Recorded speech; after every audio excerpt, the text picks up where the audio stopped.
And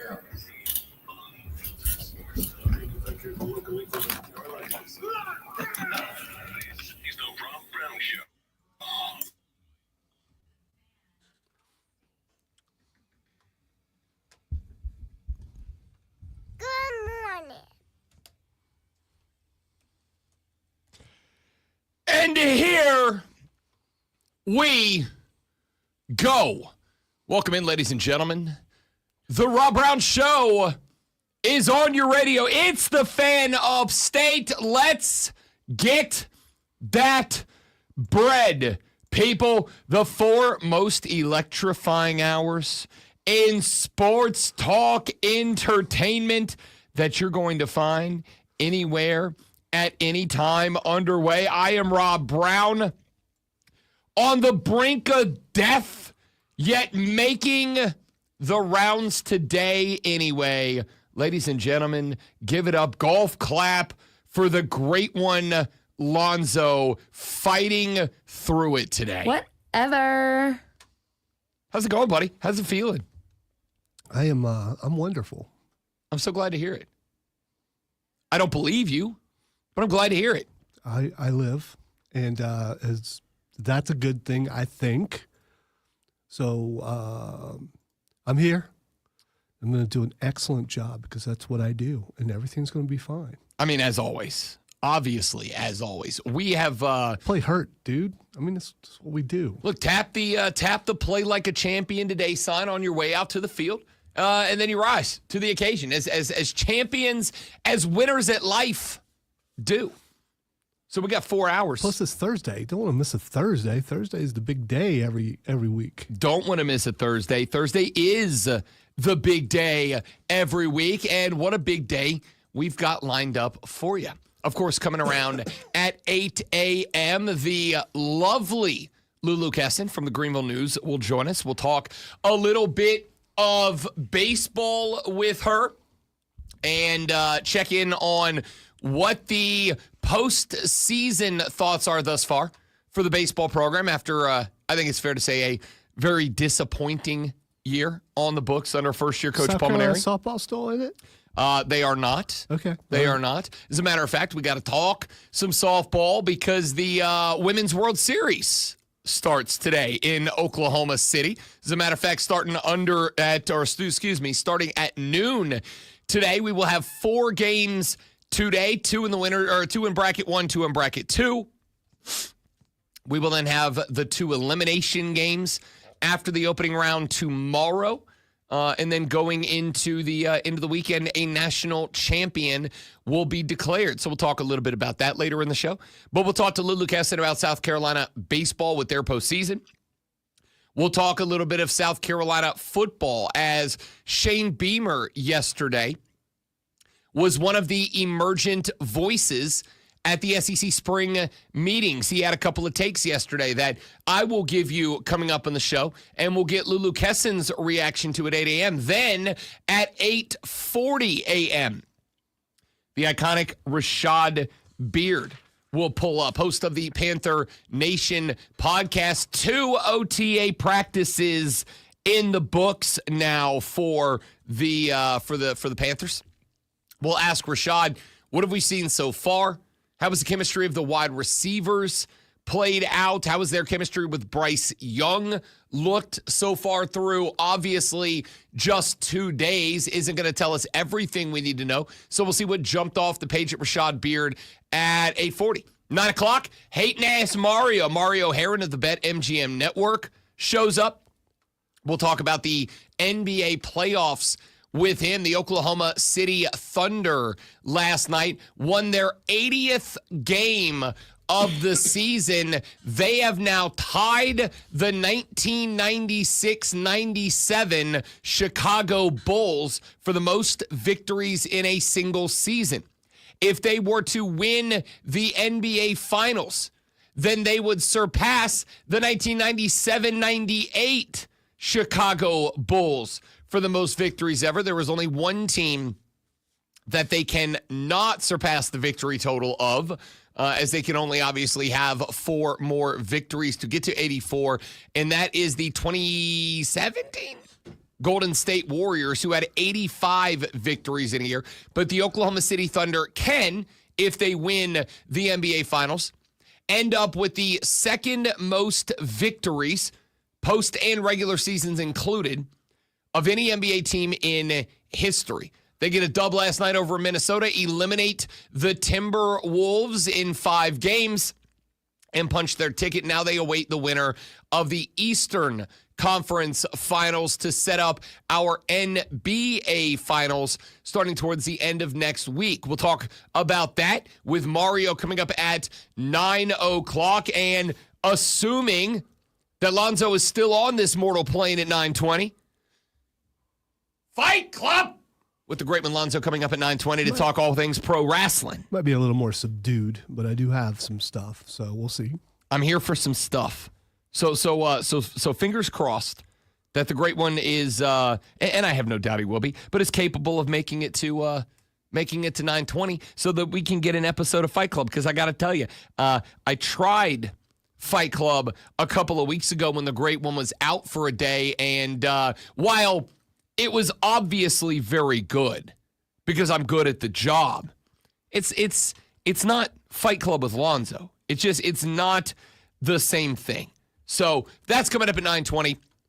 We'll check in on all things pro wrestling with the great one at that point. Looking forward to that. Very busy day on the radio program. So let's dive right in. Continuing to see news break out of the SEC's spring meetings down in Destin, Florida. Yesterday, a number of coaches took to the podium. Brian Kelly was one of those coaches. Brian Kelly said yesterday, the head coach, of course, of the Louisiana State University Fightin' Tiger men's. Brian Kelly said yesterday that he believes that most of the coaches in the Southeastern Conference want an annual Big Ten Southeastern Conference showdown. Brian Kelly said yesterday that he believes that the coaches of the Southeastern Conference would love to have an annual showdown, an annual meeting with the Big Ten. Now, the structure, the format of that, I have no idea what it would look like. One of the propositions that I got thrown around yesterday was that the SEC and the Big Ten go to a 9-conference game schedule, and that 1 week would just exclusively be SEC v. Big Ten. Every SEC team has a game against every Big Ten team. It would be a 1 week standalone SEC Big Ten challenge. Now, the football guy side of me is pretty pumped about that. Like, why wouldn't I be, right? It's the 2 best conferences in college football. No one disputes or disagrees with that, I don't think.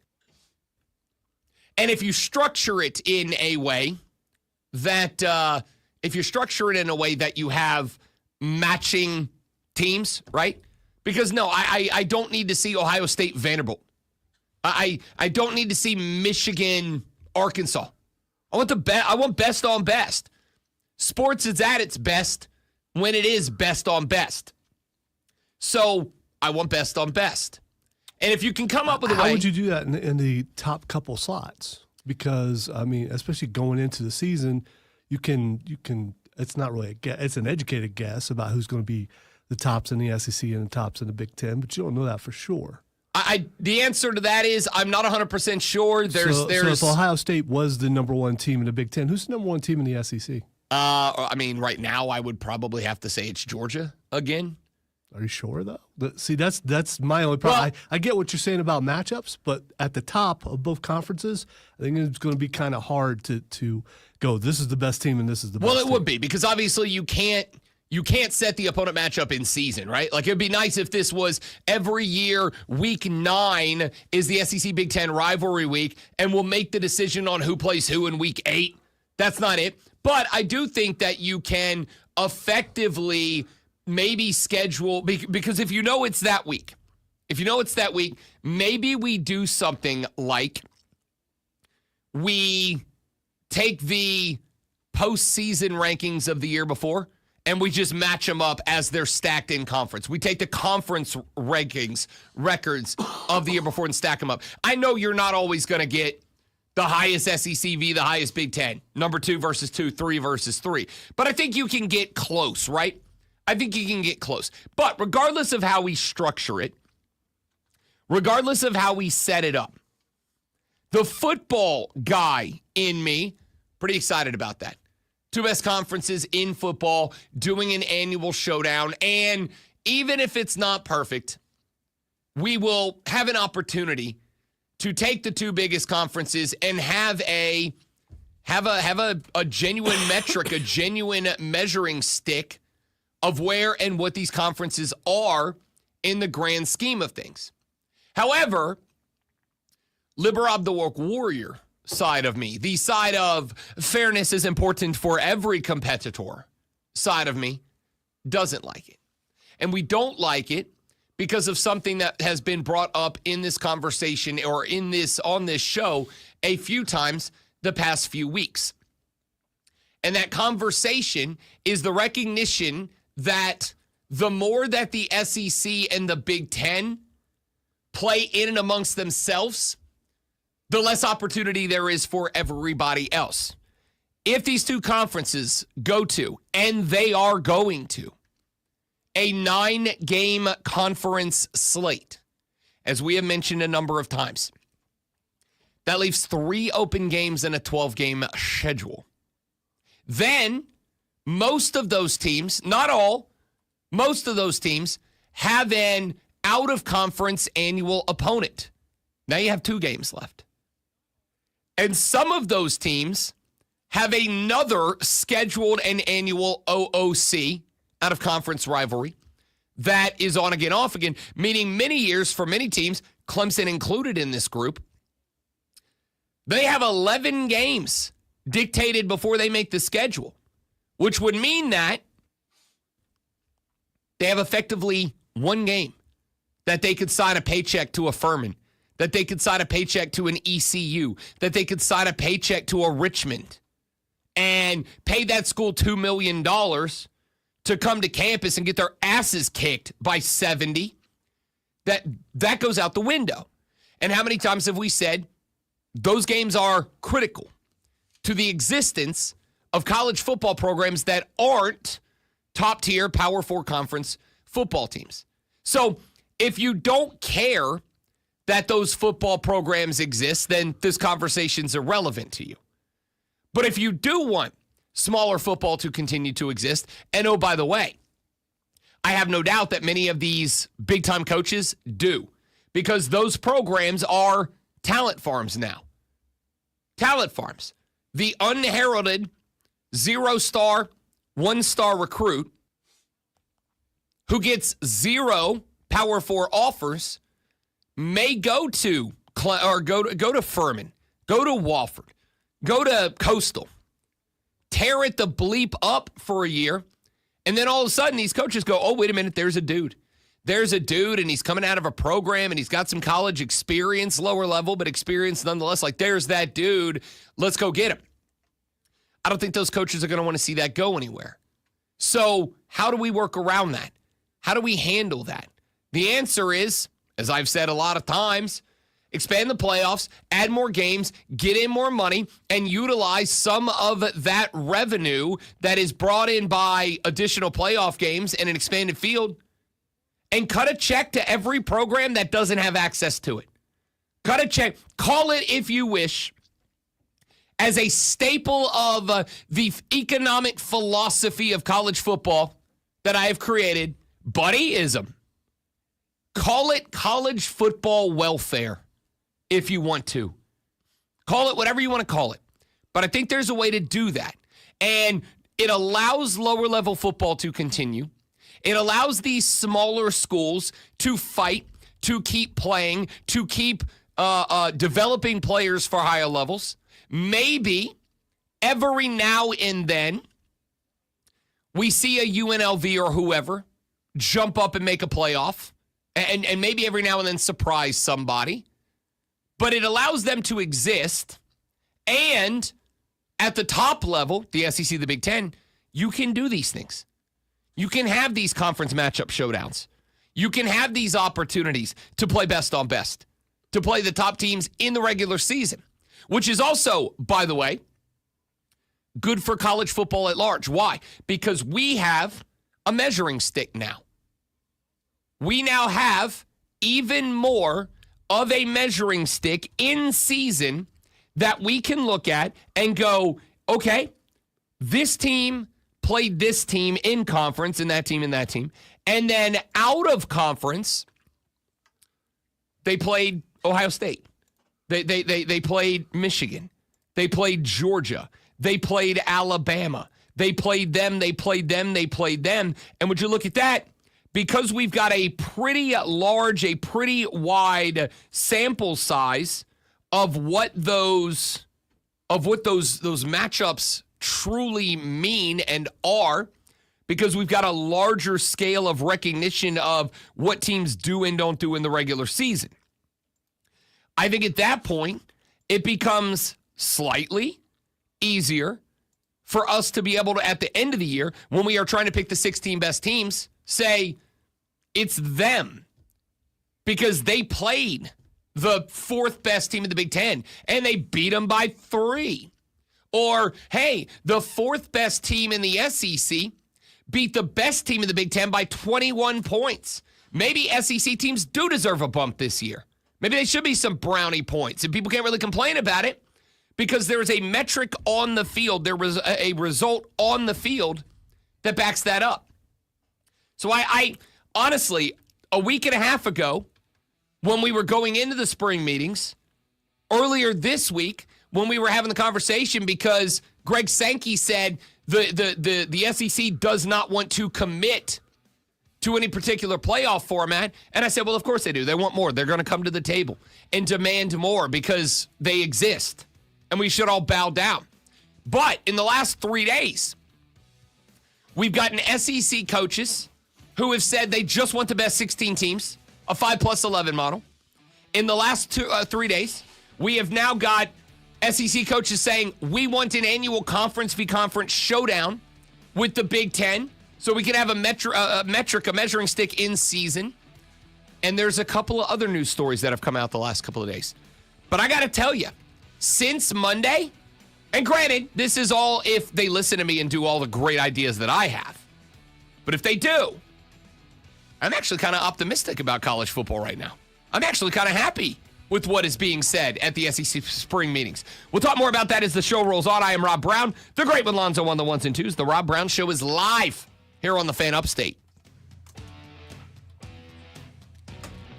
Brian, good morning, buddy. Steven, welcome in. Mr. Worldwide, listening from Weidstadt, Deutschland. Great to have you, man. Can we get the picture in the corner updated from Buttermilk Ranch Rob Brown to Light Vinaigrette Rob Brown? Very nice. Very nice. I do acknowledge I'm progressing a little more towards like the casual surfer vibe, dude. The hair's on point today. I found a new product that I like. I found a sculpting clay that I'm in love with now. I'm an influencer. All right, be right back.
that got released, announced, talked about, discussed, debated yesterday from the SEC spring meetings, which have been trickling out all week long. And I told you as a football guy that I'm actually pretty excited about the fact that apparently the SEC coaches, at least according to LSU head coach Brian Kelly, are largely in agreement about having a Big Ten SEC annual showdown.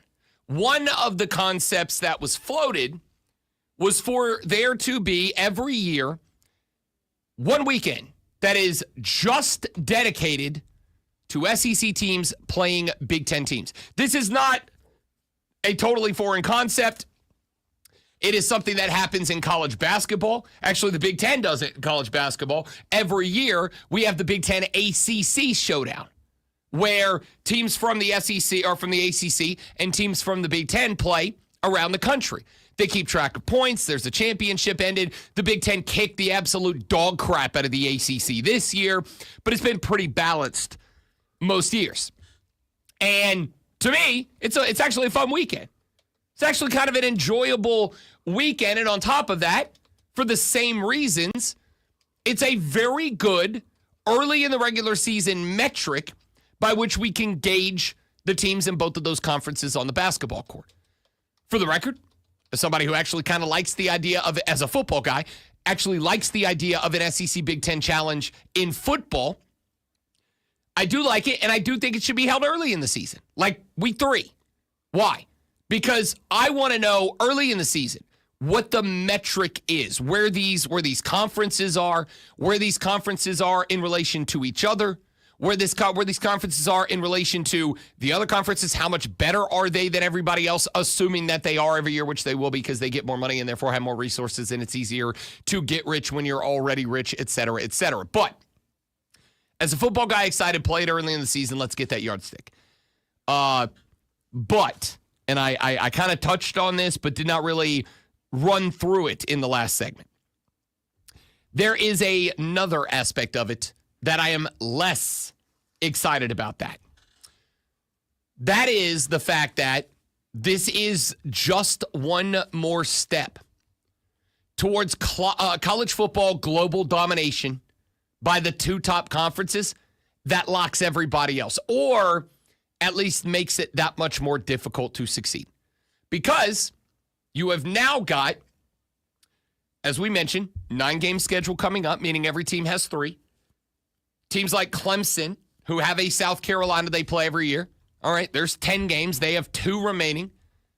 Some teams, like Clemson, in years that Notre Dame is not part of the natural schedule, but they're doing the 12-game home and away for the next dozen years. When they have a game like that come up on the books, South Carolina taking on Virginia Tech in a contractually agreed-upon game from a number of years ago to open up the season this year. When a game like that happens, if we were doing that this year, South Carolina would have one open date. They'd have one game. They've got Clemson game number 10. They've got Virginia Tech game number 11. They would have one open game. Now, that's not really fair because Virginia Tech is one of those out-of-conference matchups that, you know, we are talking about being eaten away at. But if I only have 10 games, if I have 10 games and I only have 2 games left, I'm obviously a little less likely to sign a contract to play a one-off with the Virginia Tech or maybe a back-and-forth home and away. NC State right now is actively trying to get out of a contractually agreed-upon home and home with Appalachian State. Part of the reason why, I suspect, is because they know that while the ACC does not appear to be imminent, it's likely the ACC, when the SEC and Big Ten do, will follow suit and go to a 9-game conference slate. And so don't set the precedent of having games like that now, because when you go to 10, while Appalachian State, sure, they ain't what they used to be when they were monster killers back in the day, that's still a tough place to go play.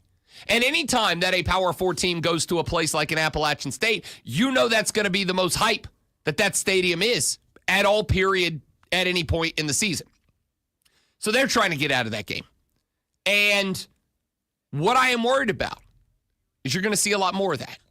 What I'm worried about is that if this goes through, And if this ends up being the 10th game after a 9-game conference schedule, and then you have teams like a Clemson who have a South Carolina on the books, or a South Carolina, I should just utilize the school that's actually in the SEC, a school like South Carolina who has an out-of-conference rivalry with Clemson on the books, there's 11 games. Without doing any of the hypotheticals, any of the bending, there's your 11 games. They got one game to play with, right? So if there's 11 games, they got one game to play with. Effectively, there are schools out there that rely on those blood money games for survival, for their ability to maintain a program. Those games dry up. Those games go away. And unless you have some sort of college football subsidy program that is going to help float those Appalachian states, where are they going to get that money from now? Where is that money going to come from now? The well is dry because a team like an NC State, a team like a South Carolina, if they go 9, plus a 10th dedicated game, plus a rivalry game that's out of conference for many of the schools, nobody's going to sign to go play Appalachian State. Or even if they do, there may be like 5 teams out of the SEC any given year that are willing to sign one of those games. Meaning that only 5 colleges get an opportunity to go to an SEC school, get their butts kicked by 50, but take home a $2 million, $3 million, $4 million check because of it. They will not be able to survive without that. So, from a football perspective, I'm actually pretty excited about the thought of one dedicated weekend of SEC versus Big Ten football. Oh, you're going to get the best of that. And considering now that we are going to a 16-team playoff, and I am going to say, fingers crossed, I don't say this sentence very often, but I really do hope the SEC coaches get their way.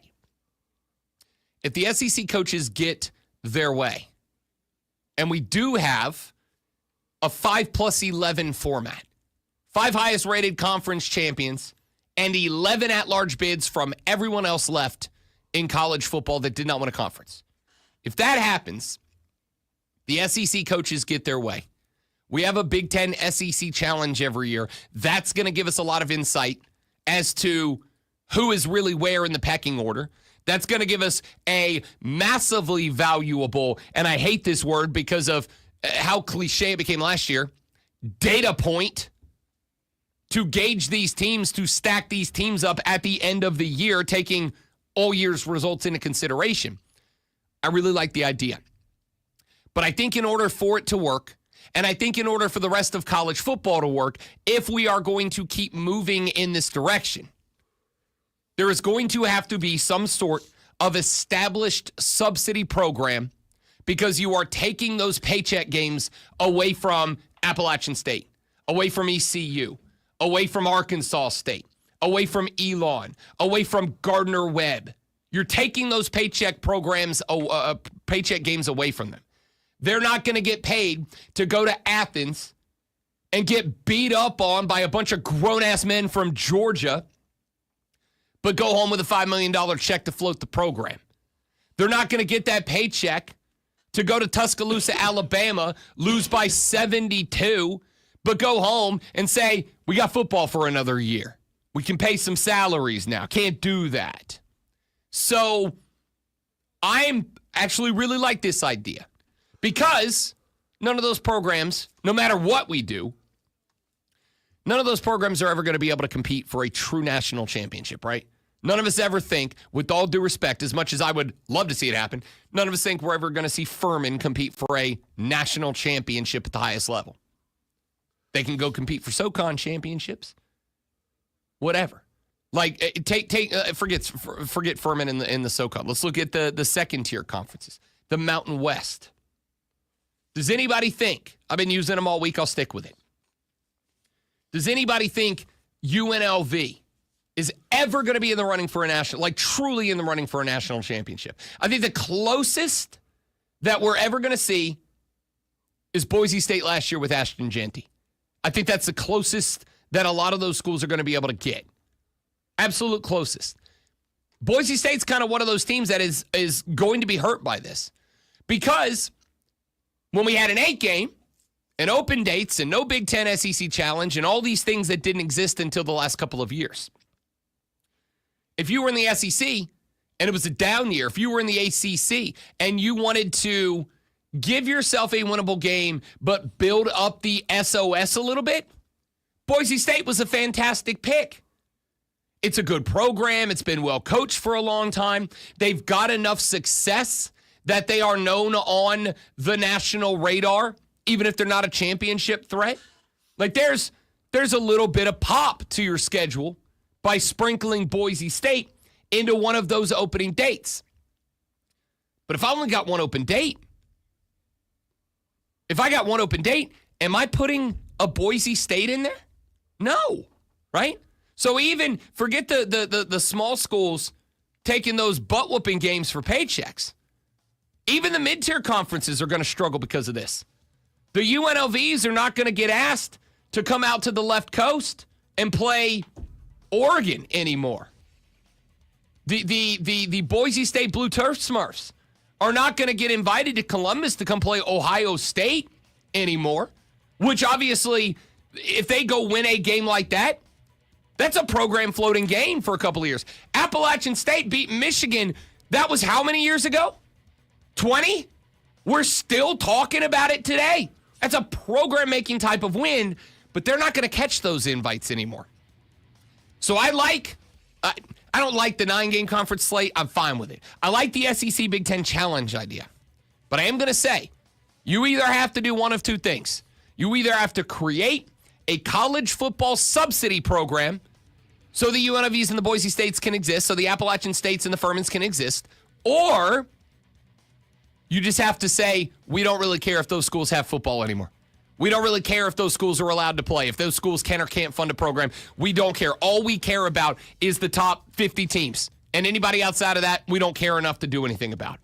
All right, let's take a break. We got a lot more we got to get into. Talk a little bit about last night's Carolina Hurricanes game, eliminated from the Stanley Cup playoffs by the Florida Panthers. What the hell went wrong?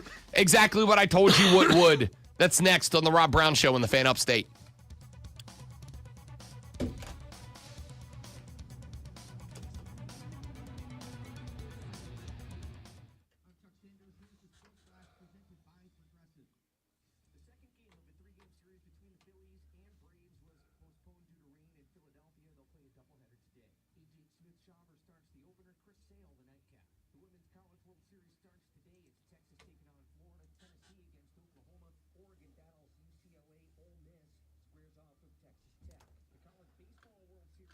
Stay right there, guys. Be our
Lulu Kesson joining the show at 8 a.m. We'll check in, get her thoughts on the South Carolina baseball team, do a little post-mortem now that we have a couple of decisions that have been made. Pulmonary will be sticking around for another year.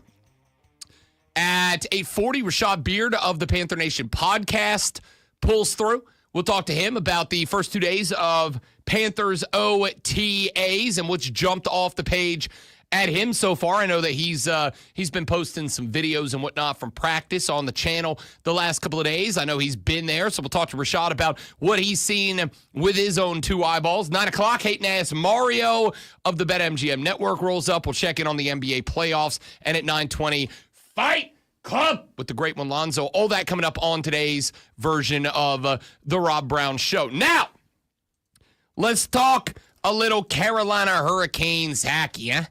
Eliminated from the Stanley Cup playoffs last night out of the Eastern Conference Finals via a 4-1 series victory by the Florida Panthers, who just were the better hockey team in this series. So what went wrong? The Cats trailed the Canes 2-0 after one. And it seemed like there in Raleigh, North Carolina, everything was going to go the way of the red and black. They end up losing the game 5-3. What went wrong? What went sideways? We came into this series, and I said a few times, there is only one number that matters to me, and that number is 3. The number 3 being the number of power plays in any given game that the Carolina Hurricanes can give to Florida. Because that is the Florida mentality. In fact, I was kind of blown away because over the past couple of days, I am over the last couple of years as I've become more of a hockey dude, I've got embroiled in NHL Twitter because NHL Twitter's fun. It's just chaos all the time. And the Florida Panthers style of play, which I have mentioned on the show multiple times, is very chippy. It's very aggressive. It is filled with questionable late hits. This has happened a number of times. And it's starting to get called out, including by former players. Some of the guys on the Spit and Chicklets pod the other day were talking about the fact that the Florida Panthers play a style of game that they, even as hockey dudes, they consider kind of over-aggressive and kind of cheap. And so the thought coming into the series for me was this Hurricane team has to play disciplined hockey. This Hurricane team has got to come in and not let Florida get to them. Because if they do, you're going to give too many opportunities away. So the number for me was 3. That is the number of power plays that you can give away in any given game. You give away 3 or more, you lose. You give away 2 or fewer, you probably have a good chance of winning games. Because it says 2 things. Number 1, it says that you're dictating the game to Florida, not the other way around. And number 2, you're not going to be exhausted. Because if you are going on the penalty kill 3, 4, 5 times a game, as we have mentioned on the show multiple times, you're going to be exhausted. You're going to be dead-legged. Your penalty kill team is going to be in a world of hurt. Legs are going to start to get gassed, and it may not look like it in periods 1 and 2. But if you're on the penalty kill that many times, by midway through the third period, I don't care if you're one of the best athletes on planet Earth, you're going to be hurting. And Florida's not, because they're going to have fresher legs. On the power play, there's a lot less movement.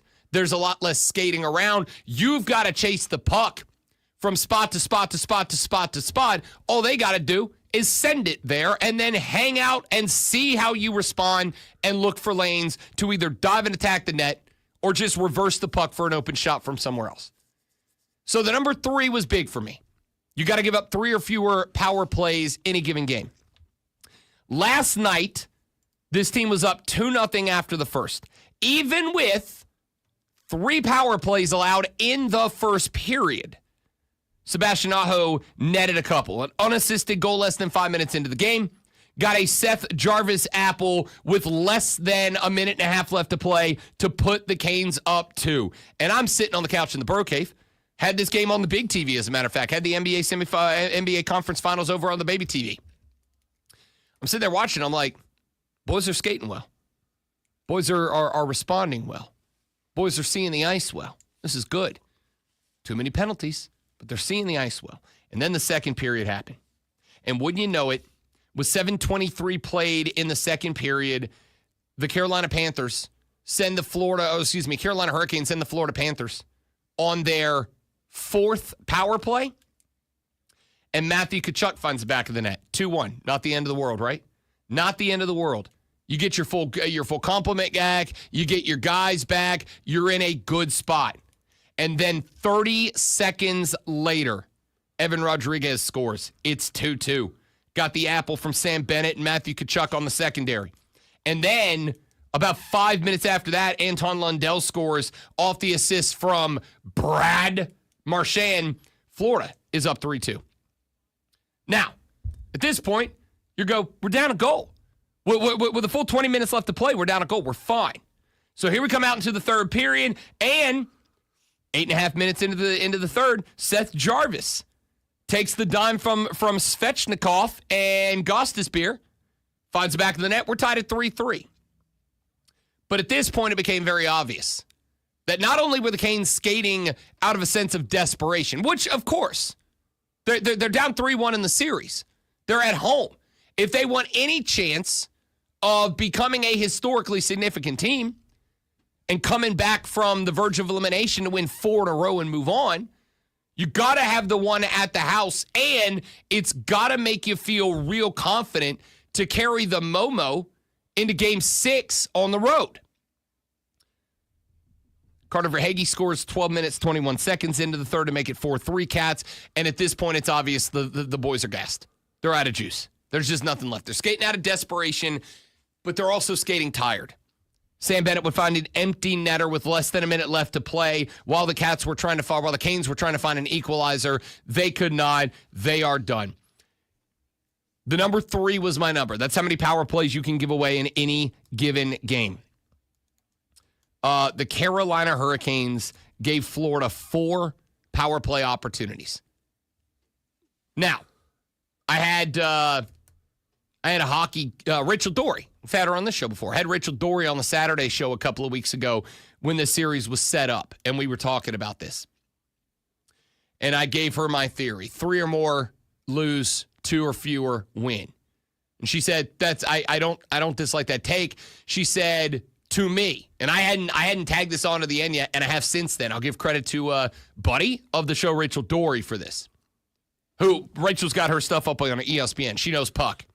So Rachel said, the thing about this is because of the way that Florida's power play and penalty kill units are constructed, they're effectively different units.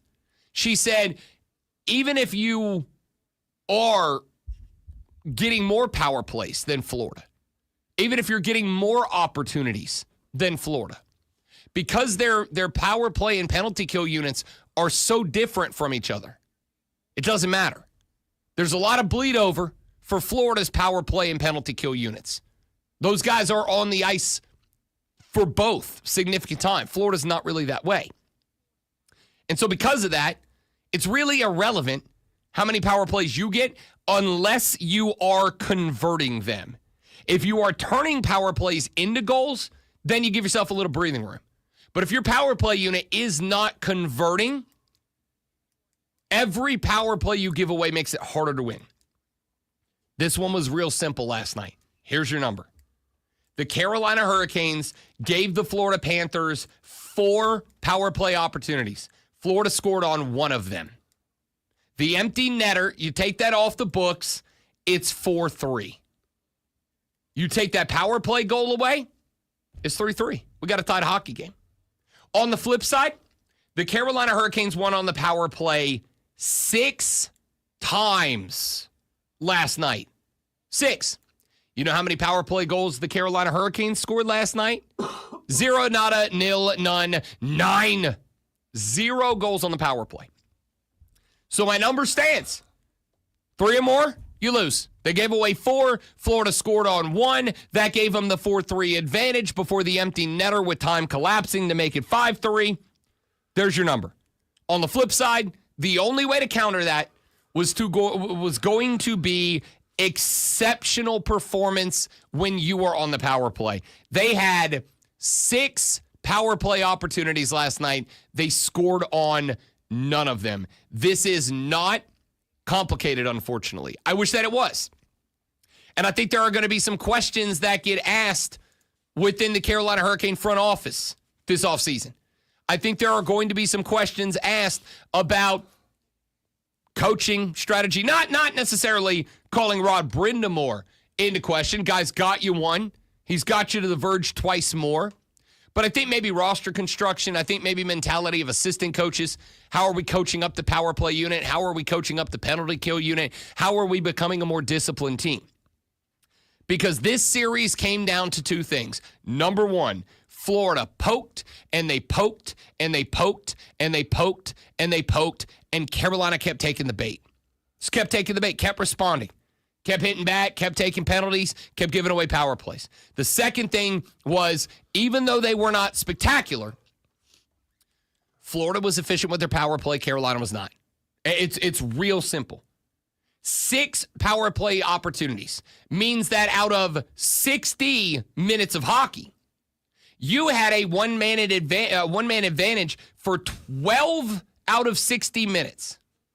That's a significant number of said minutes.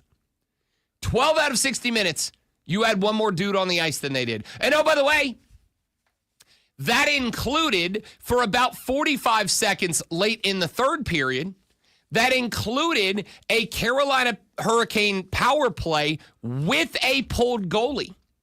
You had 6 skaters on the ice. Florida had 4. You had 2 more than them.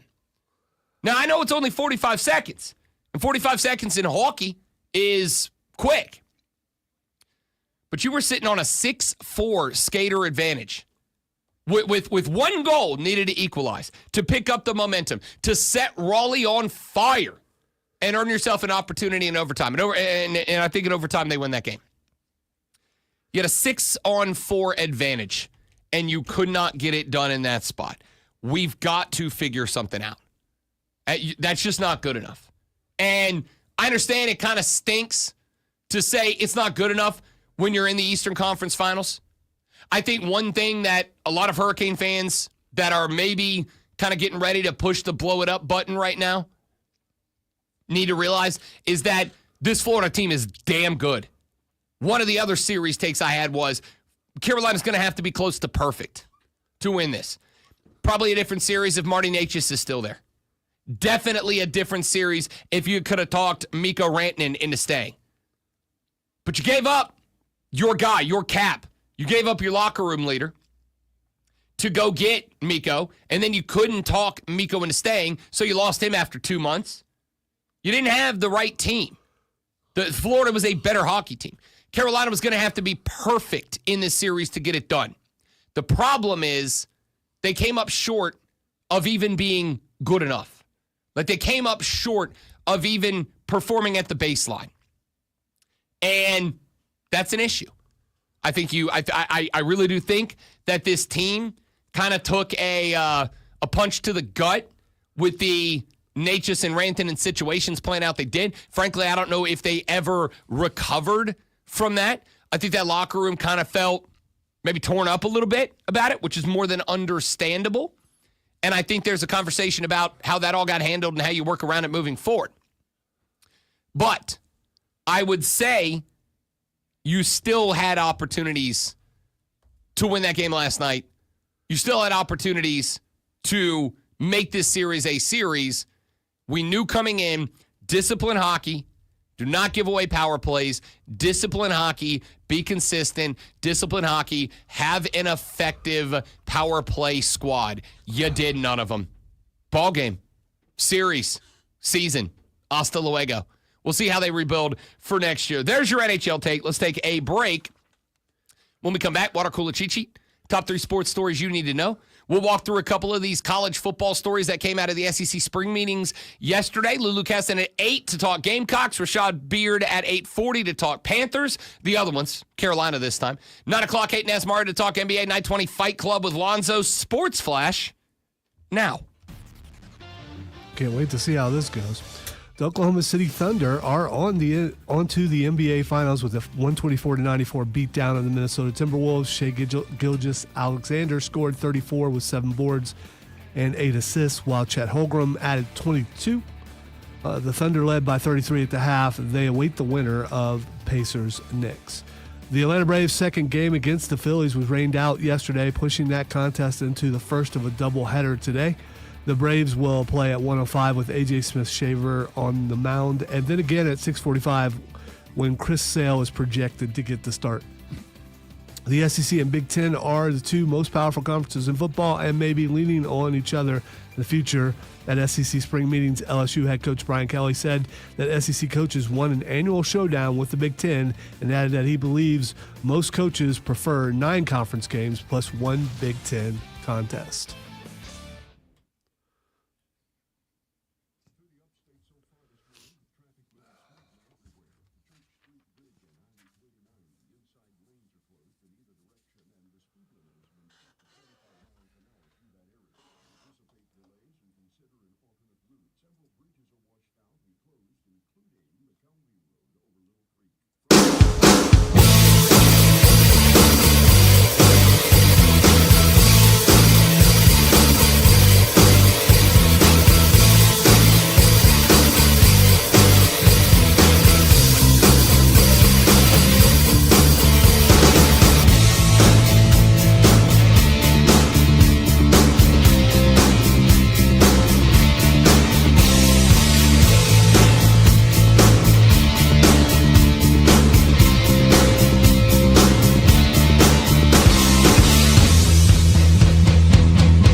And off we go into hour number 2 with the Rob Brown Show. It is the Fan Upstate. Busy day, as it always is on a Thursday. We got Lulu Kesson of the Greenville News rolling up here in about an hour from now. We'll check in with the South Carolina Gamecocks, find out what's going on in the athletic department with a couple of stories to check in on. Obviously, the baseball season not going the way that Pulmonary and the Gamecocks wanted it to, so we know a couple of decisions that have been made. There are probably a few more that still have to be discussed. We, of course, know that there are some some guys that are going into the portal. We'll see if Lulu Kesson has any information on that and potentially any transfer portals in that they are keeping an eye on. We will also talk about Shane Beamer and some of the comments that he is reportedly making down at SEC spring meetings in sunny Destin, Florida. Then at 8:40, Rashad Beard of the Panther Nation podcast will pull up OTAs underway around the NFL. That includes in Charlotte, North Carolina, where the Panthers have made it onto the field for the first time.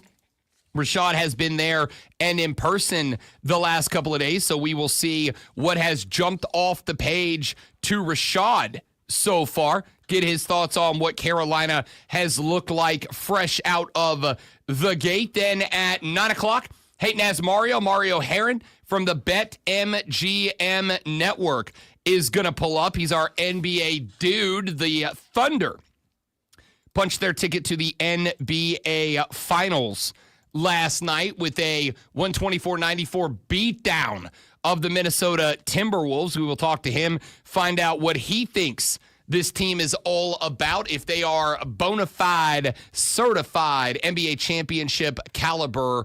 We'll talk to Mario at 9 o'clock, and then at 9:20, we've got Fight Club, all of that coming up on the radio program today. But it is 7:02 in the morning. You have now less than 58 minutes until you have got to get that tush into the chair at the office, start getting those annoying work tasks done so that you can take that first well-earned break. You can walk down the hallway to that break room. You can gather around the vending machine or the coffee brewing device or the water cooler, because sometimes stereotypes are stereotypes for a reason.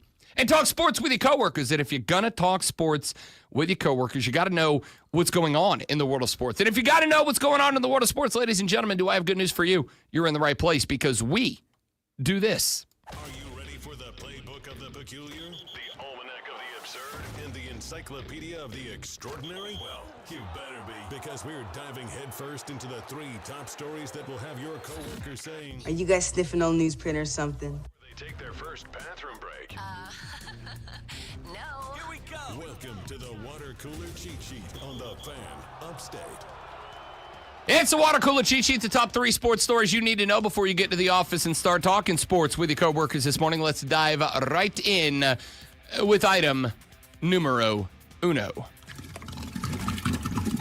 We mentioned it a moment ago. We'll do it again here. 94-124. The Oklahoma City Thunder put away the Minnesota Timberwolves in Game 5, and they win the Western Conference Finals 124-94. Shai Gilgeous-Alexander was a beaut last night. 34 points on 14 of 25 from the floor, 2 of 4 from behind the arc. Only went to the stripe 4 times last night, did knock down all 4 of them, added 7 boards and 8 dimes to the score sheet as well. SGA with an MVP performance. He was also named the Western Conference Finals Most Valuable Player last night. 22 for Chet Holmgren last night in the starting role. 8 of 13 from the floor, also 2 of 4 from the stripe, from the arc, 4 of 6 from the stripe when it came down to it. They also got 19 out of Jalen Williams, who has been, without a doubt, the unsung hero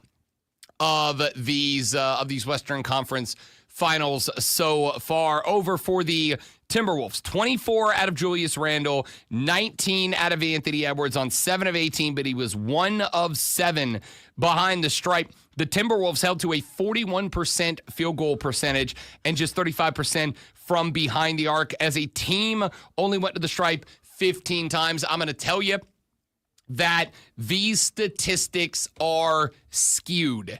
These statistics are not representative of the game. This is a game that anybody who says, I just needed to watch the highlights this morning and I can do a segment on this is just incorrect. The stats are skewed because this was never a game. There was never a portion of the game outside of maybe the first 8-9 minutes of the first half where Oklahoma City had to step on the gas. This is a game that SGA could have gone for 50, but they pulled him out. I mean, why wouldn't you, right? Like, let's give him a little bit of a breather. SGA played 34 minutes in this game. Lou Dort played 38. Nobody else played more than 34. Jalen played 32. Holmgren played 30. Isaiah Hartenstein got the start. He only played 17 minutes. Caruso came off the bench for 24. They never had to go full throttle in this game. It was over before it started, and there's a lot of different reasons for that. We'll talk about them with Mario coming up at 9 o'clock this morning. But what you need to know, Oklahoma City has punched their ticket. Somebody said yesterday on social media, and I thought that this was a really good take. Somebody yesterday on social media said, this Thunder team, this young core they've put together, which is young. SGA is young. Chet is young and getting better. Jalen Williams, is young and getting better. Alex Caruso is like the oldest dude you've got on the team, and that guy's still balling out. Somebody pointed out yesterday that this genuinely might end up being a team that has punched its ticket with a gentleman's sweep in the conference finals, a team that has now punched its ticket to the NBA finals by taking down a guy considered by many to be the next face of the league in Anthony Edwards. This might be, of the next 5 teams, this might be the worst Oklahoma City Thunder team. This might be the worst Oklahoma City team we see over the next 4 or 5 years moving forward. They might win an NBA title and be the worst of the next few teams. This team is as close to, oh, look, that's a dynasty, as we've seen in a very long time. Sticking with item number 1 over on the hockey world, Carolina eliminated from the Stanley Cup playoffs last night. 4-1, the Florida Panthers eliminate Carolina in Raleigh via the gentleman's sweep last night. Carolina looked to be out on the forefront early. Sebastian Aho scored 2, his 6th and 7th goals in the playoffs so far to put the Canes up 2-0 after the first period. But Florida answered in a big way. A power play goal from Matthew Tkachuk with 7 minutes and 23 seconds played in the second period was followed up by an Evan Rodriguez goal literally and exactly 30 seconds later. Bedroom level at a deuce apiece. Anton Lundell would score the third of the period for Florida off the Brad Marchand dime with 12 minutes played in the second period. 3-2 Florida after 2. Seth Jarvis would get the equalizer 8.5 minutes into the third period, and it really did feel like, okay, are we looking at a team of destiny here? Are we looking at a team that might do something special here? And Carter Verhaeghe, 12:21 into the third, said absolutely not. The apple from Barkov and Reinhardt on the secondary made it 4-3. Carolina had a number of opportunities late in the third, including one point where they were up a skater on the power play and pulled Freddie out of the goal, making it 6 skaters to 4, but they could not crack the safe and get behind Sergei Bobrovsky. Sam Bennett would get an empty netter coming off of that power play at the exact moment that the puck was cleared down to the other end of the ice. He just outraced the Canes down there, dumped it in to the empty net to make it 5-3. The Carolina Hurricanes season is over. We addressed that a little bit at the end of hour number 1. You can listen to that on demand later on in the day. Let's get to item number 2. As we talked about back in the last hour, the Southeastern Conference spring meetings are taking place down in Destin, Florida right now, and it has been a very interesting last 3 days. We opened up with Greg Sankey saying that the conference is not committed to any one playoff format yet.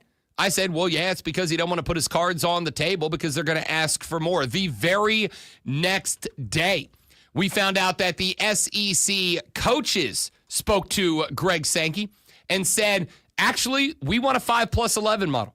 We want the 5 conference champions that are ranked the highest, and then an open field for everybody else. Bit of a shock. Yesterday, we got another one.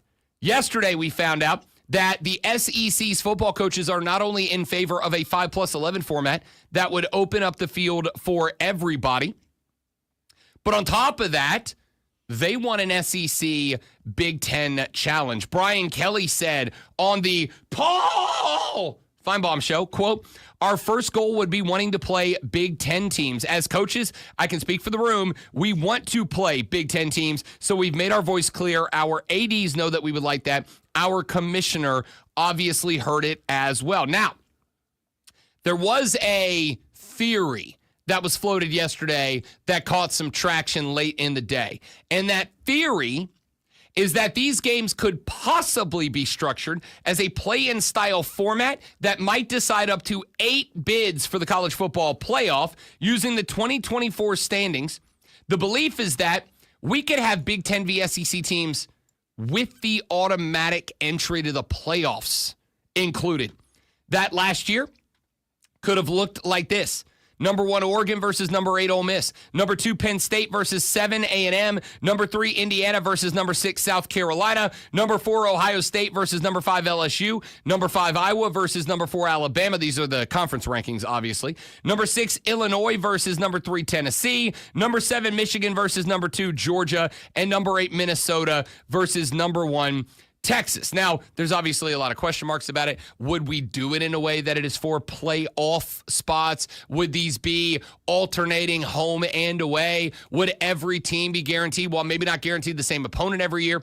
You would be guaranteed to alternate back and forth home and away. Is it every couple of years? I don't know any of that. And I don't think there is any of that, because this idea just seemed, it is a discussion that has been had a number of times.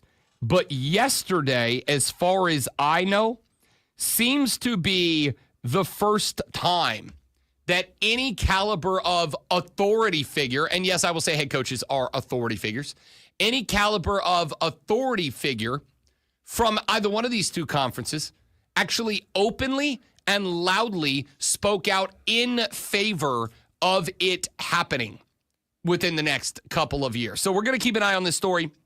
We'll talk more about it a little bit later on in the show, but let us get to item number 3. The Women's College World Series gets its start today. Over the last couple of years, women's college softball has seen a dramatic rise in popularity. And I do attribute that to 2 things. Number 1, it's wildly competitive. It's very fast. It's a great game. And number 2, because obviously we have watched the rising tide that lifts all boats of the popularity of women's sports at large. A couple of years ago, it started with the U.S. women's national soccer team, who was kicking everybody's ass. They started getting wildly popular. You could go to soccer matches and you'd see more dudes wearing Alex Morgan jerseys than you would anybody on the men's side. Then obviously, over the last couple of years, we have seen Paige Beckers. We have seen Caitlin Clark. We have seen Asia Wilson. We have seen Angel Reese. These women playing basketball that have elevated the WNBA to status ranks that folks never thought it could get to. Tune into just about any WNBA game. On that sideline, you will see NBA players. You will see celebrities. You will see politicians. You will see names in American culture showing up in support. No, by the way, the WNBA game that opened the season for the 2 teams, Indiana, Chicago, Caitlin Clark, Angel Reese, over 2.5 million people averaged at any given point during that game. That's not up there with any football games, but for a women's game, it's remarkable. It makes me very happy. So I'm hoping that the momentum continues today when the Women's College World Series kicks off. They have been setting new viewership records annually on the softball field. We will see if that keeps up, as Oklahoma, who has taken home the last not 1, not 2, not 3, but 4 national championships, will try to do it again. And this year, very special, as this Women's College World Series is taking place in Oklahoma City. That is the site where Olympic softball will be hosted in 2028. We will start today at noon with an SEC showdown, Texas and Florida. We'll then roll to the second half of the number one bracket, which is all SEC squads, Tennessee versus Oklahoma at 2:30. Then tonight, 7 p.m., we go to bracket number 2. Another SEC squad shows up. Ole Miss takes on number 12 Texas Tech. And then at 9:30 tonight, number 16 Oregon versus number 9 UCLA in a Big Ten clash. It will continue tomorrow with back-to-back elimination games. We will see elimination games tomorrow at 7 o'clock when the two number one bracket losers play. And then again at 9:30 when the two bracket losers play. The losers of those games will see their seasons end. The others will go on and wait for the losers of the game between the winners from today's contest. All you need to know is this. If you're a fan of competition, if you're a fan of ball, noon today, Texas, Florida, 2:30, Tennessee, Oklahoma, 9:30, Oregon, UCLA, 7 p.m., Ole Miss, Texas Tech. The Women's College World Series gets underway this afternoon. Let's go. All right, speaking of let's go to break. When we come back here in just a minute, Pat Forty from Sports Illustrated has a very interesting article up we have talked about a couple of times over the last hour or so. The proposal for a Big Ten SEC football showdown annually. Pat Forty has an article up that says the SEC and Big Ten's latest college football playoff proposal destroys drama. Is that fair, or is Pat Forty being a little dramatic? We'll address that when we come back. It's the Rob Brown Show on the Fan Upstate. Fan Upstate? On the Fan Upstate? That button turns the mic off. On the Fan Upstate.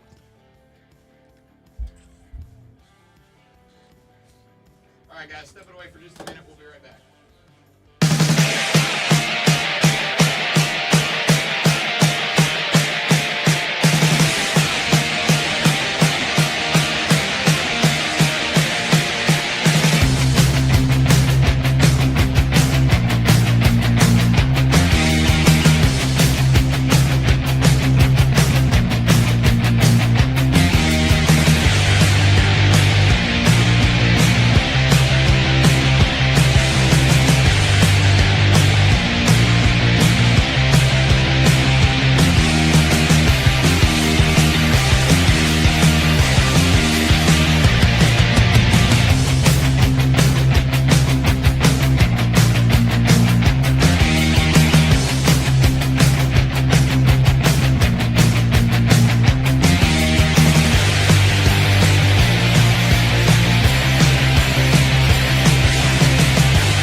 The Rob Brown Show back on your radio, the fan upstate. I am Rob Brown. The great Malonzo had to take off. Just gave it a run, showed up, suited up, took to the field, but just didn't have it, unfortunately. So the great one had to bail. He will return to us, hopefully feeling better tomorrow. In the meantime, I will fly solo the rest of the day.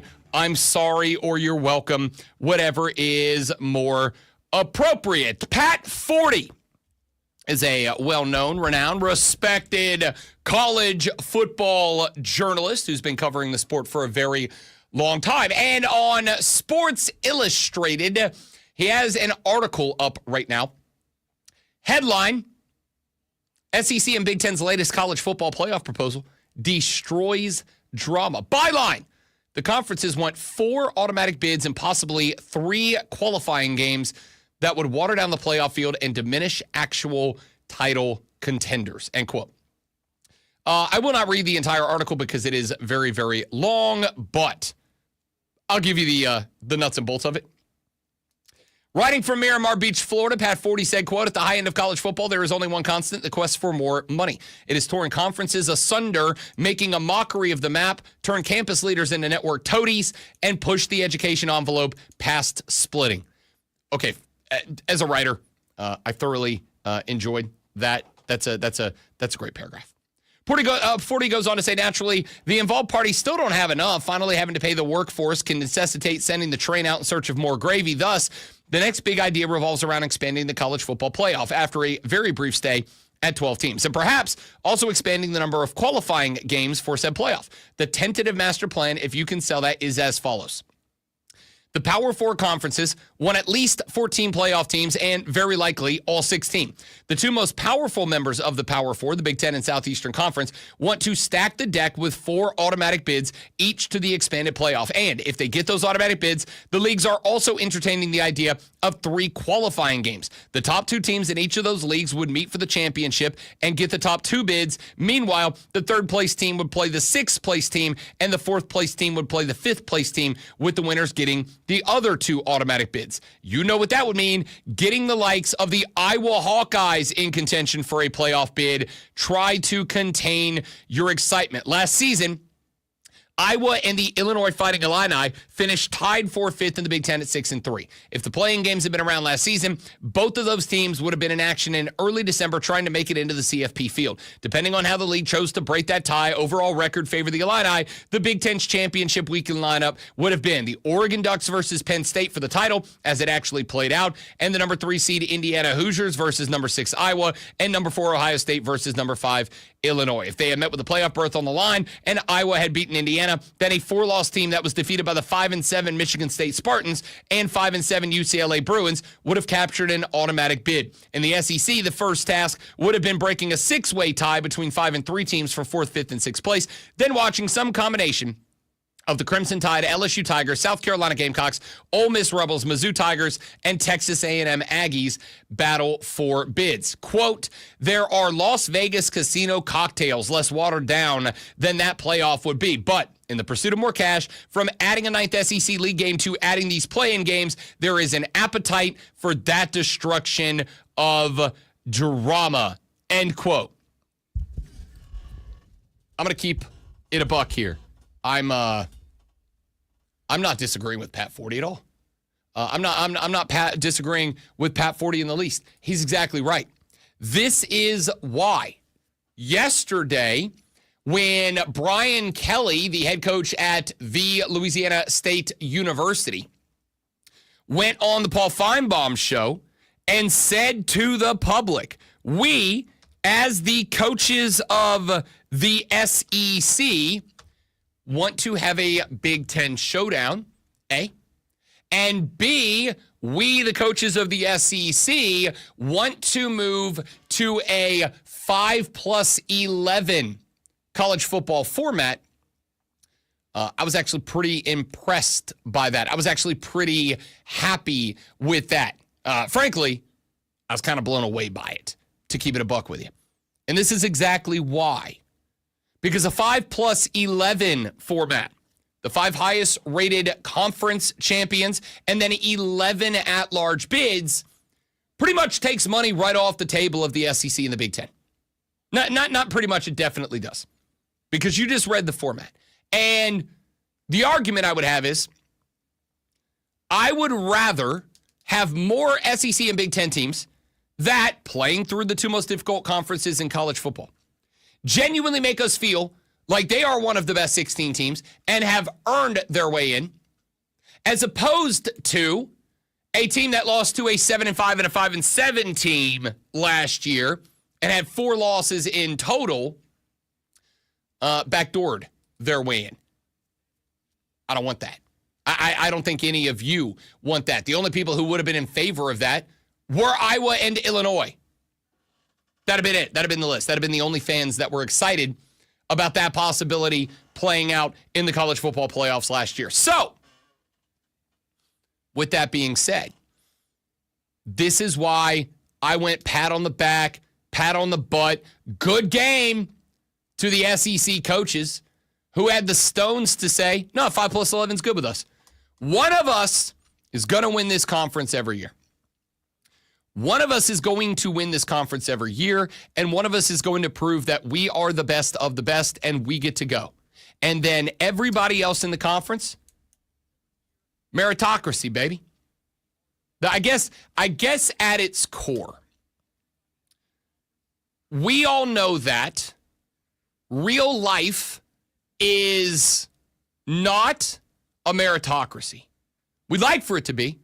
We'd like for everything to be predicated on hard work and dedication and drive and desire and yada, yada, yada. But it is not. Real life works on a it's not what you know, it's who you know basis. Real life works on a being in the right place in the right time and knowing the right people status.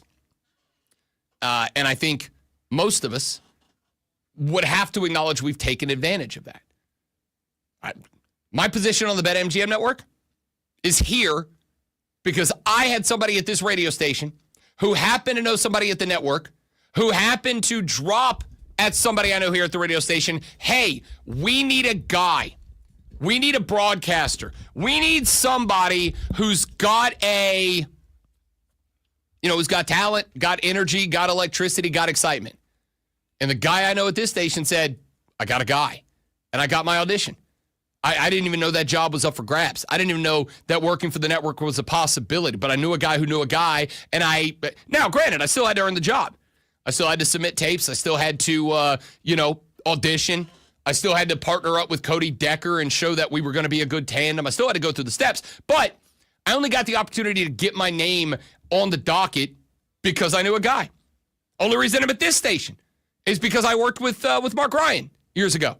And so when I lost the job in the butthole of America, Jacksonville, Florida, and was looking for a new gig, I was able to call Mark and go, hey, man, I'm looking for a spot. And he said, turns out we got one. Turns out we're auditioning people right now for this job. Are you interested in that? And I went, hell yeah. Wouldn't have even known this job existed if it wasn't for knowing a guy. Sports is different.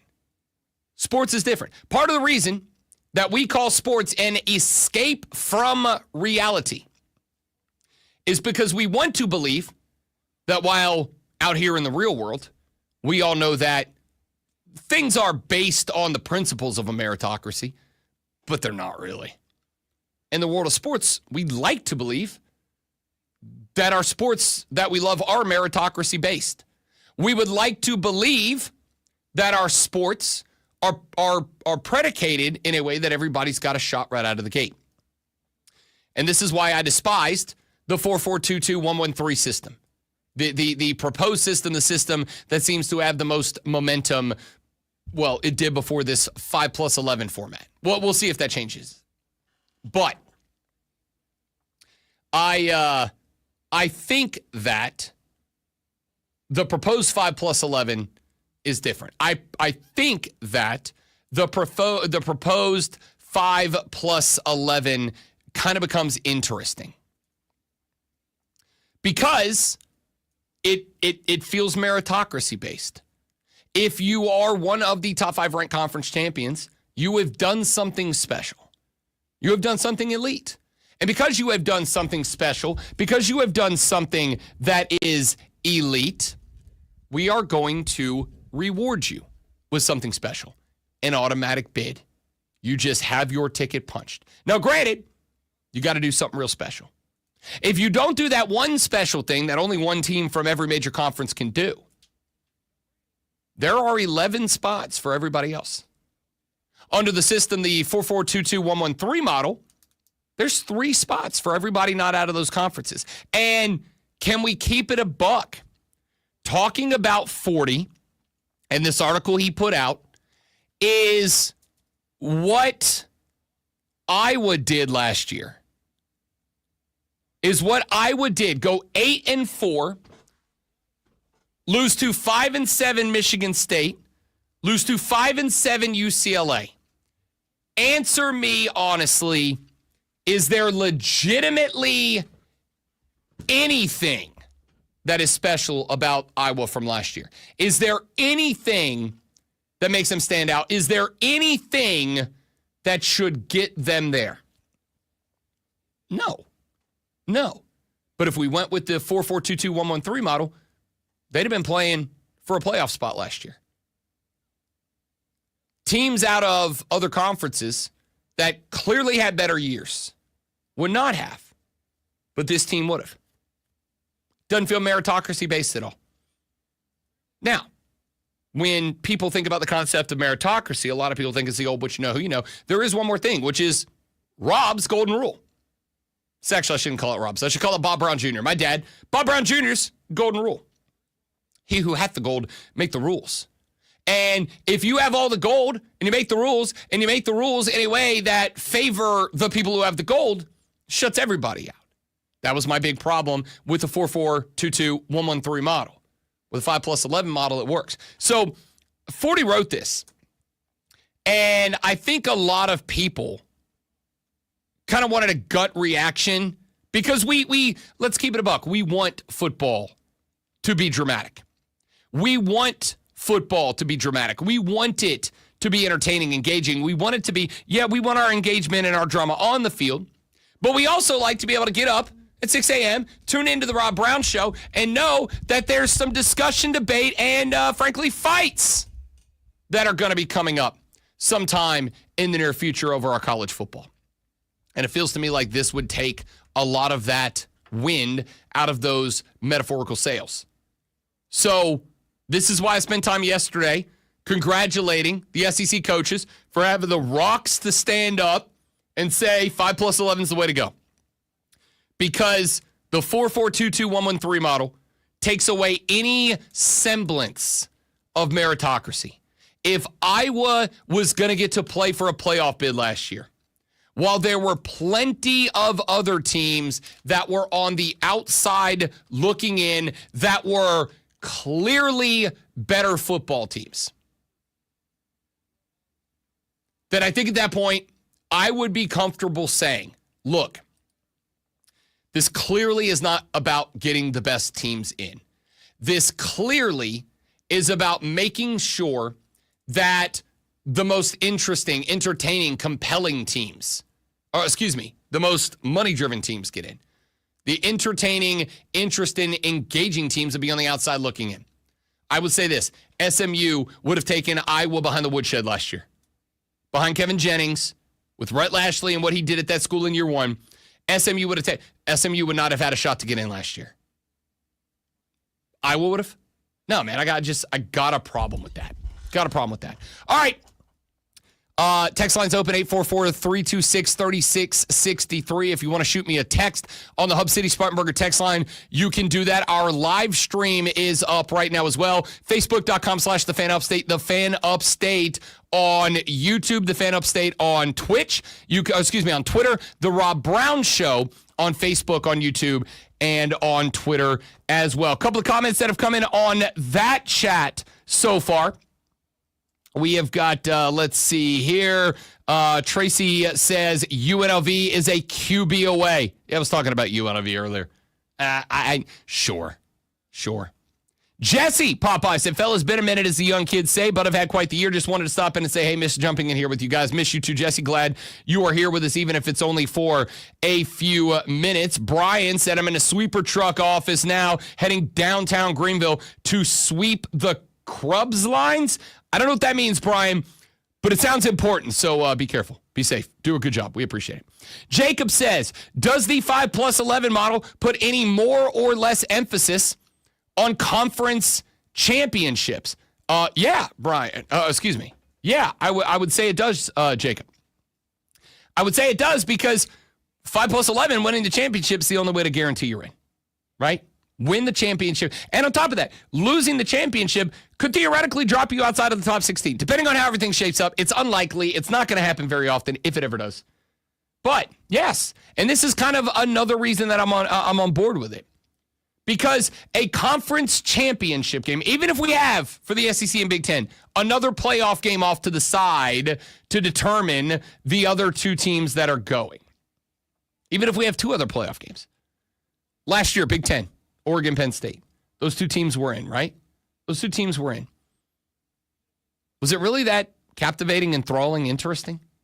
No, even last year, without play-ins, we knew Penn State was going. We know the Oregon Ducks were going. The only thing that was interesting, engaging, entertaining about that was they were playing for the bye. So at least there was some level of that. But in a 16-team playoff where there is no bye, but everything else is the same. Oregon's playing Penn State. Winners going as an AQ. Losers going as an AQ. There's two other games taking place as playing games. Is there any captivation to Penn State, Oregon? Sure, seeding. Sure, maybe making sure you play a first-round home game. But, like, is there really a bunch of captivating material there? The answer to me is no. So let's do the thing where there is. Jacob says, I don't like it because it pretty much means Clemson gets rewarded for playing in the all-cupcake conference. Look, Jacob, I've said this to you before. Well, to you. I've said this to our lovely listening audience before. If you want, as an SEC fan, as a Big Ten fan, if you want to brag about how you're the best conference, if you want to brag about how you're better than everybody else, if you want to brag that it just means more, if you want to brag that you got the biggest dogs in the biggest yard, part of the territory that comes with that is the competition's harder, okay? Competition's harder. Part of that comes with that is you are going to be challenged and tested more week to week, season to season than teams in other conferences. That comes along with the territory. You get more, but you understand it is not just about the wins and losses that you take in that situation. It is also about the fact that you get more resources because of it. You get more resources because of that. You get more money in the pot. You get more rewards at the end of the season. You get more payout from your television distribution rights. You get more payout with more teams going to the playoffs. You get more. So if you are the top dog, if you are the big man on campus, the BMOC, the challenge level is higher than a team like a Clemson. But there's a reason Clemson wants out. It's because you get more money. Hey, that comes with it. You don't get one or the other. You know what we would like? We would like more money, more recognition, more fame, easier path, more credit, more brownie points when the rankings come out. We would like more money and resources allocated to us, but we don't want to have to play tougher games than Clemson. That's not fair. Yeah, life's not fair, pal. Life's not fair. Kind of is what it is. All right, let's run to a break. We'll come back here in just a minute. Got a few more things in the college football landscape to get to.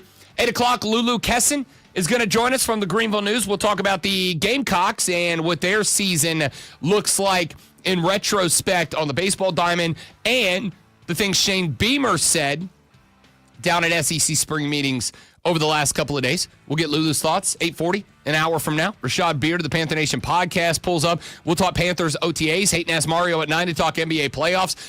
I may or may not do Fight Club at 9 with Lonzo out. We shall see. All of that coming up as we roll on with the Rob Brown Show on the Fan Upstate.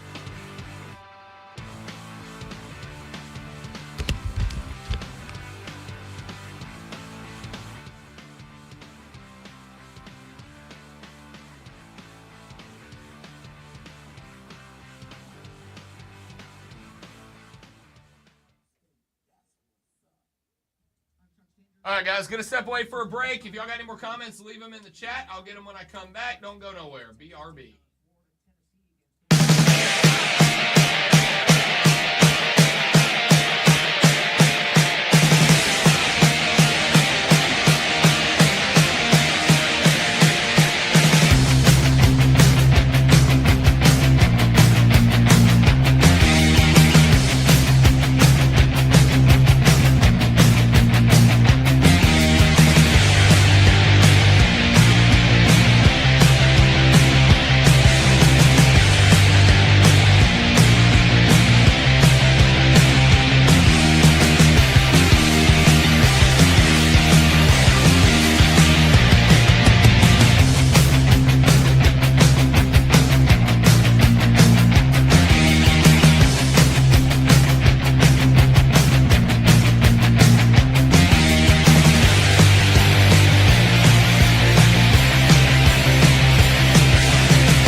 Hub City Spartanburger text line open for you. 844-326-3663 is the number.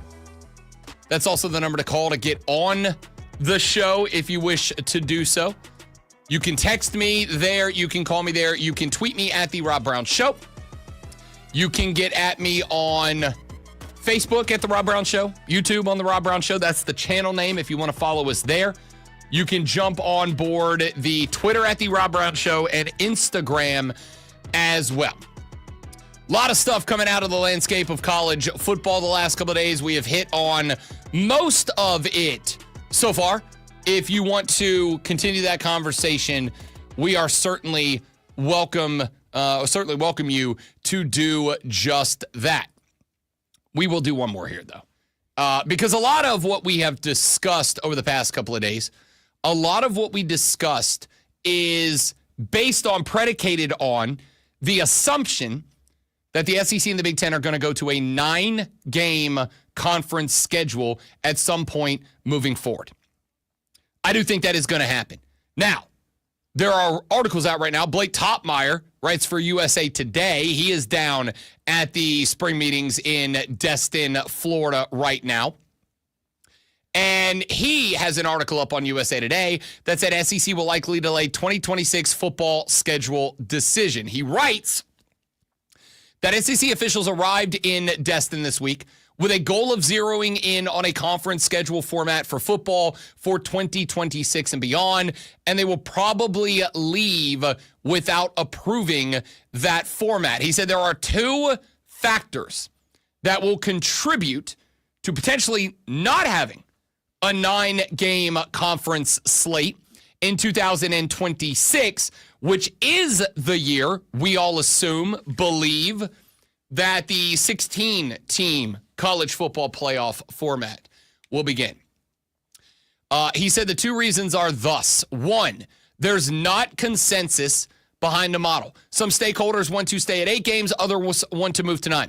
Generally, he writes, the SEC's coaches sound mostly interested in staying at 8, while the conference's athletic directors seem to leave the door cracked a little wider towards 9. But even within those groups, there's not consensus. LSU's Brian Kelly has openly said he'd favor 9 conference games. Arkansas' Sam Pittman says he prefers 8.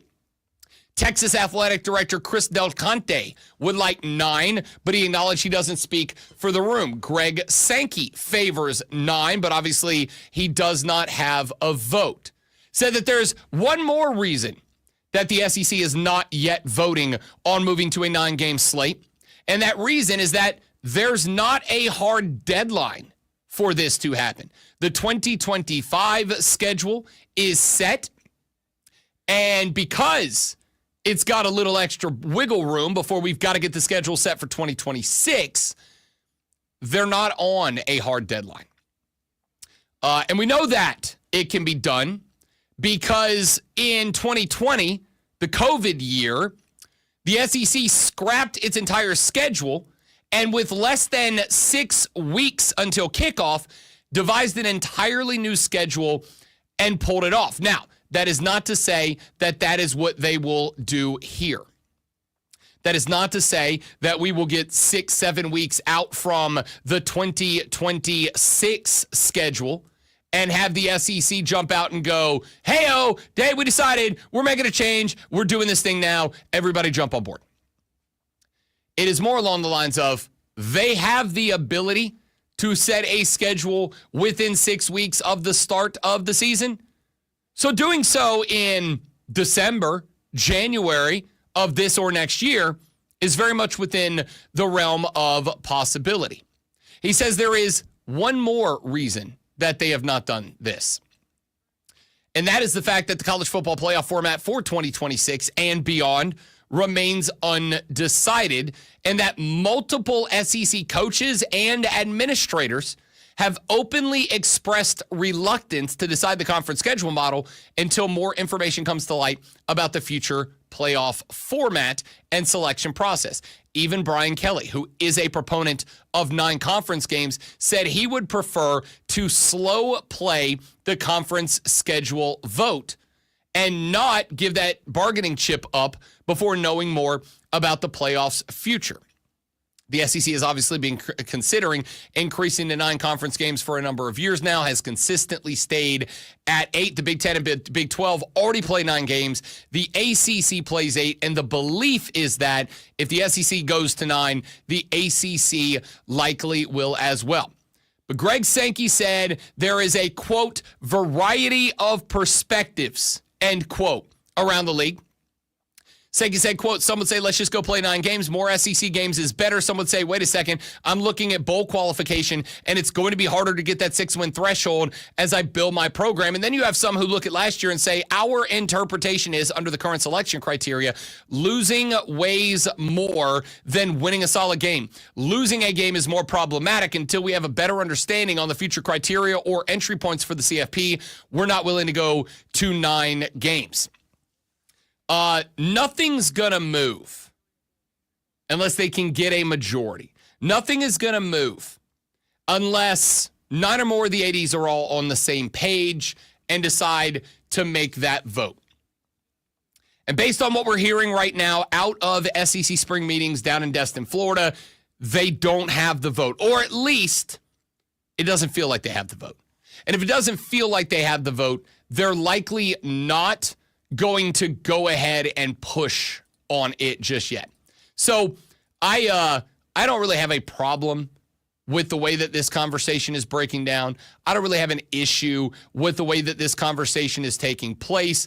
I don't really have an issue with the way that this is being handled.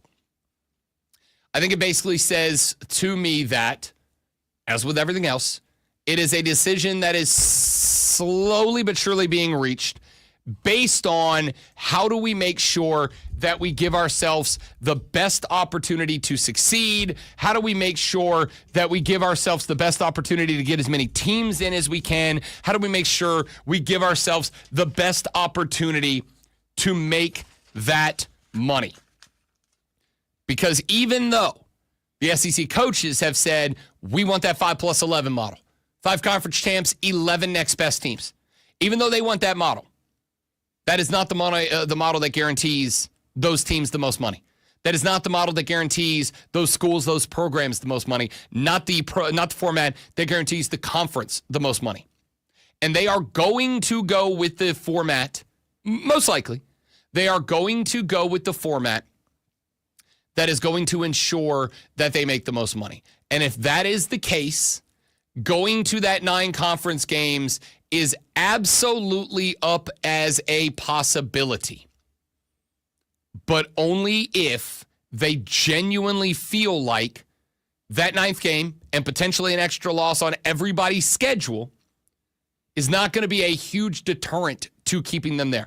I will say this.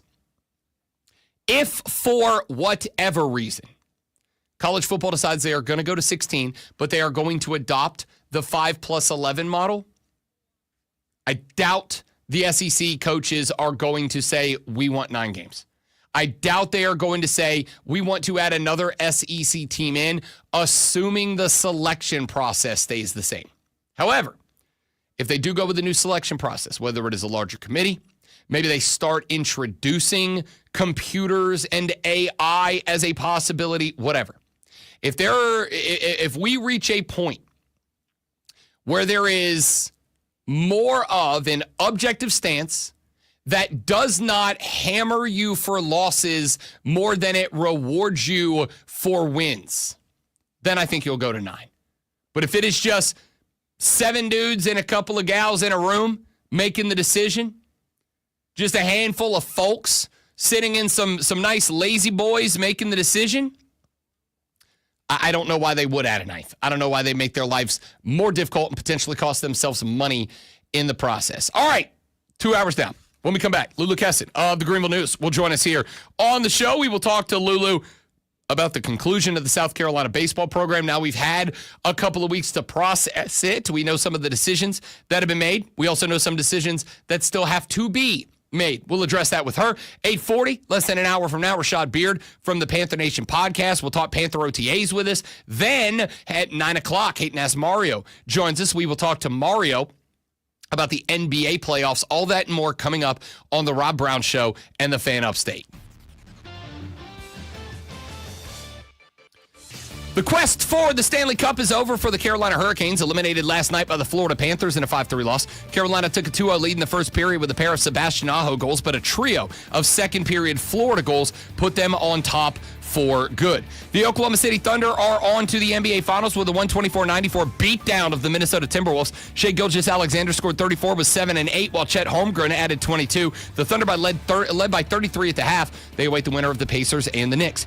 The Braves' second game against the Phillies was rained out yesterday, pushing that contest into the first of a doubleheader today. The Braves will play at 1:05 with A.J. Smith-Shawver on the mound, and then again at 6:45 with Chris Sale expected to get the start. And the SEC and Big Ten are the two most powerful conferences in football and may lean on each other in the future. At SEC spring meetings, LSU head coach Brian Kelly said that SEC coaches want an annual showdown with the Big Ten and added he believes most coaches prefer 9 conference games plus 1 Big Ten contest. Back after this with more Rob Brown Show on the Fan Upstate. Bang. Nailed the news. All right, guys, stay right there. Going to go get Lulu lined up. We'll be back in just a minute. Don't go anywhere.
The Rob Brown Show rolls on. It is the Fan Upstate. I'm Rob Brown. The Grit Lonzo out, a bit under the weather. Hopefully he'll be back with us tomorrow. But you got me rolling solo today. However, I am not solo for this particular segment because it is Thursday. And at 8 o'clock on Thursdays, we pop in the car, metaphorically. We take a little road trip on down to Columbia, South Carolina. And that is where we find a young lady who does an outstanding job covering the Gamecocks of South Carolina for the Greenville News. She is the lovely Lulu Kesson joining us here on the show. Good morning, Lulu Kesson. How do you do? Good morning. Happy Thursday. Thanks for having me. I'm good. How are you? I am fantastic. Glad to have you as always. Have you recovered from the series loss of your beloved Boston Celtics to the New York Knicks, or has your anger, hatred, and rage towards your rival grown? I'm okay. I'm honestly surprised that the Knicks are kind of not really giving the Pacers much competition, but I think if it ends up being a Thunder-Pacers final, like that will be very, very interesting. They're going to score 300 points per game in that NBA Finals, I think. Right. I mean, yeah, it's hard to hate on Halliburton after he quite literally scores 32 points with like 15 and 12 and no turnovers. Like, that's just elite level stuff. So, without a doubt. Lulu Kesson joining us here on the Rob Brown Show, and the Fan Upstate does so every Thursday at 8 a.m. All right, Lulu, we have had now a couple of weeks since the SEC tournament, South Carolina getting bounced by Florida in the opening game, which brings a conclusion to, I think it's fair to say, a pretty disappointing 2025 baseball season. Can you just give us some updates? It's obviously become known now that Paul Mainieri is going to be sticking around, it looks like, for one more year, but that doesn't mean there won't be perhaps changes to the coaching staff. We already know some guys that are transferring out. I know Paul's looking in the portal to bring some guys in. Can you just give us a little bit of perspective about what's going on and around the baseball team now that they've had a couple of weeks to look back and reflect on what's happened? Well, I think the biggest thing is that a lot of the major changes or shifts are going to be with players leaving. It doesn't seem like, obviously, South Carolina confirmed that Paul Mainieri isn't leaving, and he seems pretty set in his coaching staff and his crew. So I think that the biggest thing that South Carolina fans can sort of hope is that recruiting and potentially, using the portal, but recruits coming in, does something. But it's pretty hard because he had a very talented team this year. I know that last week, or whenever I was on the show last, I talked about how a dad on Facebook complained about Paul, and actually a player updated or spoke out about that because it was his dad. So Roman Kimball was like, hey, I'm entering the transfer portal. Thanks, South Carolina. But I also want to address the fact that my dad posted something that I never approved of. I'm totally embarrassed by, kind of things like that, which that situation just stinks for both of them, obviously. But I think it's clear that regardless of if people believe South Carolina might be able to be a little better, the major changes right now are going to come from people going to the portal or people like Ethan Petrie getting drafted. It is obviously you're going to have roster churn, roster turnover, and certainly in the era of the transfer portal, it is going to be even more than that, even more than it was. And again, this was my concern with Paul having been out of the game for a couple of years and not in it since the introduction of the portal as a big deal in college sports. I think the job's even tougher. Right? I think it's even tougher than it ever was at LSU because there's this whole new element to the game in terms of guys coming in and out, in terms of having to make sure you've got as much and whatever NIL deals you can line up. And oh, by the way, yeah, especially in baseball, and I say this with all due respect to the travel ball parents out there, parents and families are more outspoken when they're unhappy than they ever have been before. This is a tough job, I think, Lulu Kesson, for anybody to step up and do for South Carolina, I think. And now they've got a coach who is a little bit older than a lot of other head coaches, has been out of the game for a couple of years.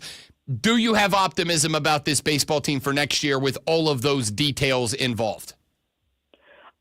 Well, I will say it's a good sign that KJ Scopey's coming back. I mean, he was a phenomenal freshman and definitely somebody that I think throughout the season, based on how the season was going, a lot of people sort of joked like, that's going to be a tough one to lose just because they expected that he would want to go to a program that was, a little bit more successful. Granted, the portal doesn't actually open until June 2nd, so he could very well change his mind, but he did post let's run it back. So I don't want to say that the program is all bad and that there's nothing for players to stay for. And I do also think that coaching, as much as it's a one-size-fits-all method that doesn't work, it could be one that does work. There are people who may respond to the energy and who Paul is and his coaching methods. And there's also a lot of people that probably saw more out of the hitting and the pitching coaches than we did numbers-wise this year. Those are humans, not just, stat machines. So I'm curious to kind of see how quick they are to try to improve, because I think when you are historically this bad, you have to start improving in every little way, and that starts, in August. That doesn't start in, October, November when, fall ball. So I think that Paul has a lot to prove early, and I think that the timing that he had last year where he was allowed sort of the flexibility, the rookie flexibility as a new coach to ease into things, that all has to change. And I'm hopeful that maybe if there are some changes made, that maybe they can have a better year than they did this year. Lulu Kesson of the Greenville News joining us here on the Rob Brown Show on the Fan Upstate. She does so every Thursday at 8 a.m. All right, Lulu, let's switch down to football here for just a few minutes. Spring meetings taking place down in Destin, Florida for the Southeastern Conference. Now, I am going to start by doing this in reverse. And instead of saying, hey, here's a specific type or a specific topic I'd like your thoughts on, instead, I'd like to just open up the floor to you. I'm sure you've been following these spring meetings. We've had conversations about a 5+11 format, 5 conference champs, 11 at large. We've had discussions about the SEC going from 8 games to 9 games. We've had Paul Feinbaum giving Shane Beamer specific shout-outs about his progress at South Carolina and beliefs that they're going to be better, et cetera, et cetera. Is there anything from this meeting or from these meetings this week that has jumped off the page at you that has kind of become something you have made a priority to keep an eye on? Yeah, I think the schedule, I think it's less of the playoffs, but more of going from 8 to 9 in SEC games. Shane specifically said that he is I want to keep the Clemson game, that's not going away. And so I am curious to see how maybe if this does actually happen, how other SEC teams approach it, maybe ones that don't have as deep of a rivalry. I mean, pretty much every SEC team has a rivalry game right before Thanksgiving. I don't know if everyone can opt out of that if they go to 9, but I don't know. Maybe I'm wrong for being against it, but I don't know, these are college kids. Obviously they're not college kids, but going from 8 to 9 just seems like a bigger jump physically and health-wise than a lot of people are maybe addressing. And I understand that there are a lot of positive and additional factors, but at the same time, everyone being very for it did surprise me, just because I do feel 8 is sort of the perfect number.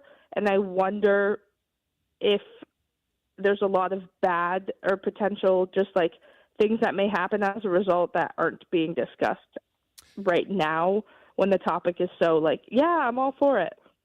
Yeah, I think it's interesting. I know Brian Kelly from LSU yesterday said that he's in favor of 9. Sam Pittman said that he's in favor of 8. Have we heard where Shane stands on the issue? Has he made any comments about having one preference or the other, or what his concerns or what he thinks the benefits might be? What I heard is that he is in favor of it, but he's certainly for it, but he wants to be he doesn't want to lose the Carolina Clemson game. If we're going to 9, that Carolina-Clemson game, that's still happening. But he did say he's for it. So that was one of the thoughts that I had, and I will acknowledge that I don't necessarily attack this from the angle of one particular school, but more from the college football element. But I've said a couple of times, especially, say, for instance, with Clemson, who just signed a 12-year home-and-home with Notre Dame. Now, obviously, some of those years, Notre Dame is going to end up on the natural schedule of Clemson because of their ACC partnership. But in the years they don't, Now Clemson's got 9 games. If the ACC follows the SEC's model and goes to a 9-game conference slate, that's now 10 games that they've got to play. And if they have any contract games like Georgia had with Clemson last year, there's 11, and South Carolina becomes 12. I get concerned that down the line we could end up in a spot where a school like a South Carolina or a Clemson looks and goes, hey, we love that game. We want to play that rivalry game forever. But at the end of the day, it's never going to help us. It's only going to hurt us. You mentioned a minute ago having some thoughts about maybe some, I guess, unintended consequences. Have you sat down and thought through what those might be? Is there anything that's kind of got you particularly hooked and causing hesitation, if there is any? A little bit. I mean, nothing too concrete. I think this, don't get me wrong, a totally different scenario in league, but like I do always think about like when you hear, the NFL pushing for more games, everybody is like, this is injuries. Like this is a result of injuries. I just think that with college kids right now, I don't know. I just think that they're being sort of like at the end of the day, everything will obviously always, be about money. But at the same time, like these are 19 to 21-year-olds that are going to be paying the price regardless. So I do think that while sports and college sports has always been a business, that when it comes time for moves like that are only the only people actually impacted physically are going to be these athletes, like that needs to weigh heavily in the decision making, because at the same time, like as much as coaches might be in favor, and heck, there could be great benefits to adding, a 9th game in there. But I just think that when you're looking at something like a schedule, it's a little bit different than, an NIL deal being passed or other sort of rules or things coming into our sports world in 2025 that maybe might not have the same like physical consequences. Lulu Kessin joining us here on the Rob Brown Show and the Fan Upstate. Yeah, I'm genuinely intrigued by how this is all going to play out. Greg Sankey said yesterday they are not necessarily in a hurry to make a change, not necessarily worried about it because they've got plenty of time down the road. Anything else you've taken out of these meetings that may have an impact on South Carolina or to the conference at large that's perked your ears up at all? Not necessarily, only because I feel like the playoff format is so like, I feel like my head goes up and down based on what coaches want something else, which want it to be the same, which we're happy with this year, which we're not. Like Kalen DeBoer talking about like his schedule and, if anyone else would have played our schedule, like playoff type of thing. I'm like, you lost to Vanderbilt and Oklahoma, like kind of late in your season. Like there are just clearly issues that are lingering from last year to this year regardless. And so I think that conversations about a new playoff format or potentially just like differences in the way that playoffs are from last year to this year, like people are still clearly so mad that I think that there's no rational answers right now, or people aren't even given time to say, oh, I do like this or I don't, just because it really kind of heavily depends on like how they felt the committee looked at them last year. And for people like Shane or Alabama, like they might feel differently, even though in reality, the current format might benefit them in the long run. No, I agree. I think that is the absolute perfect answer. I don't think anybody is going to do anything until we find out what the format is. I think we are going to 16, but I do think it is going to next come up to, are we doing 5-11? Are we doing 4-4-2-2-1-1-3? How is that going to play out? And I think a lot of people are in a holding pattern because of that. Lulu Kessin covers the Gamecocks for the Greenville News. She is more than kind enough to take a few minutes out of every Thursday morning at 8 a.m. to come talk Gamecock sports with us. Lulu, you are the absolute best. We appreciate it. Thank you very much. Of course. Thanks so much. Have a great weekend, and I'll talk to you guys next week. You got it. Lulu Kessin. She is fantastic from the Greenville News. Guest 1 of 3 today, because coming up in about 33 minutes from right now, Rashad Beard is going to pull up. We'll talk some Carolina Panthers and the OTAs with Rashad. 9 o'clock, Hayden S. Mario from the BetMGM Network swings by. We'll talk some NBA playoffs with him. And then at 9:20, we'll see if we do Fight Club or not. No, it's just not as fun without the great one. You know what I mean? Back after this on the Rob Brown Show with the Fan Upstate.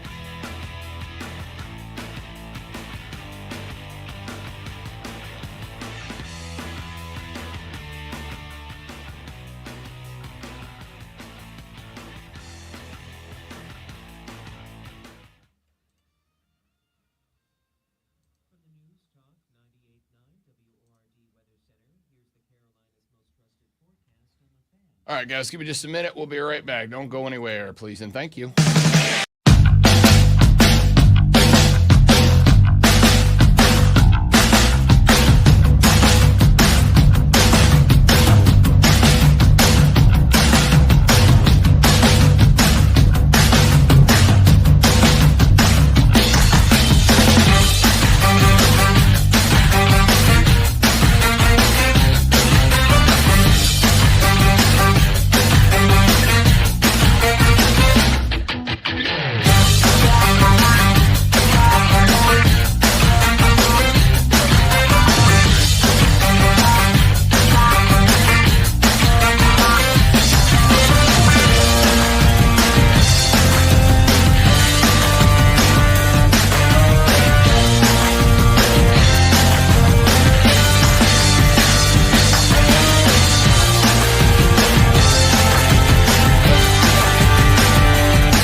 have a big doubleheader today against the Philadelphia Phillies. They were supposed to play game 2 yesterday.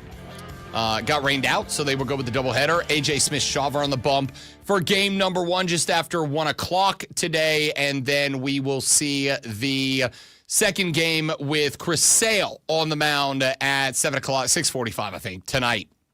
Part of a split doubleheader.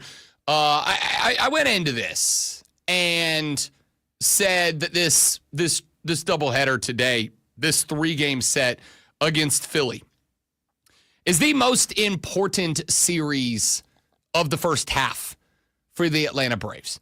And there are some variables. Yesterday, I was actually on Wire to Wire for an hour, sat in and did what Cole, by the way, I didn't tell him to call it a Rob Brown Show takeover, but he did, so I rolled with it. We were talking Bravos. Cole's a big Braves guy, too. We were talking Atlanta, and we were kicking back and forth, things that have gone wrong, things that are going wrong, things that are this, things that are that, et cetera, et cetera. And so we got into what I think I have come to the conclusion is the problem with the Braves right now.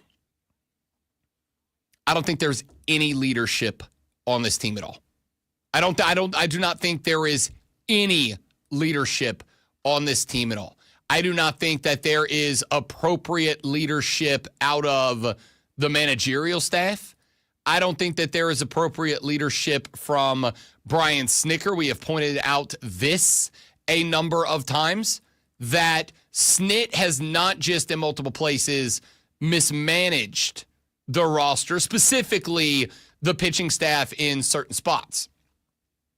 But on top of that, how many times have we seen Brian Snitker be shown in the dugout during contentious parts of winnable games for the Braves? And it looks like he's doing nothing. It just looks like he's doing nothing. Now, I'm not saying that everybody has to subscribe to my leadership style or my preferred way of seeing a coach act or whatever.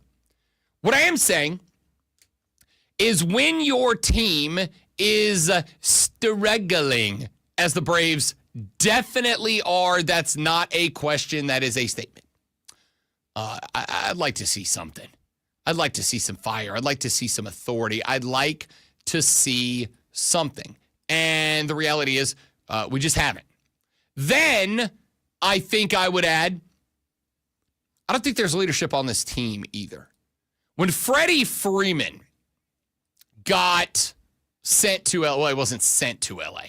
When Freddie Freeman departed Atlanta to go to Los Angeles, to go join the Dodgers. And again, I've made this point a number of times.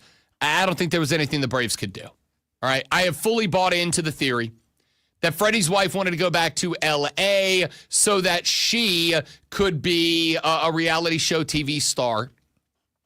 And I think Freddie just wanted to go back to LA. I think he just wanted to go home, which can't blame him for that, right? I'm not upset. I'm not upset with that. I'm good with it. But it did sting a little bit.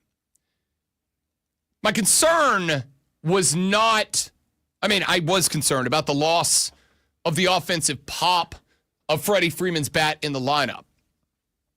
But my concern at the time was not just losing Freddie's bat from the lineup. My concern was the knowledge of who and what Freddie Freeman was for this team as a leader, as a clubhouse guy, as a dugout guy, as a field general. I got concerned about that loss of leadership. And I think that concern has now come to pass. I think that concern has now been proven as an accurate concern. Because I look at this team. Matt Olson, Cole pointed this stat out to me yesterday. In his last 17 at-bats, Freddie Freeman is batting .059, and I believe is like 0-7 with runners in scoring position.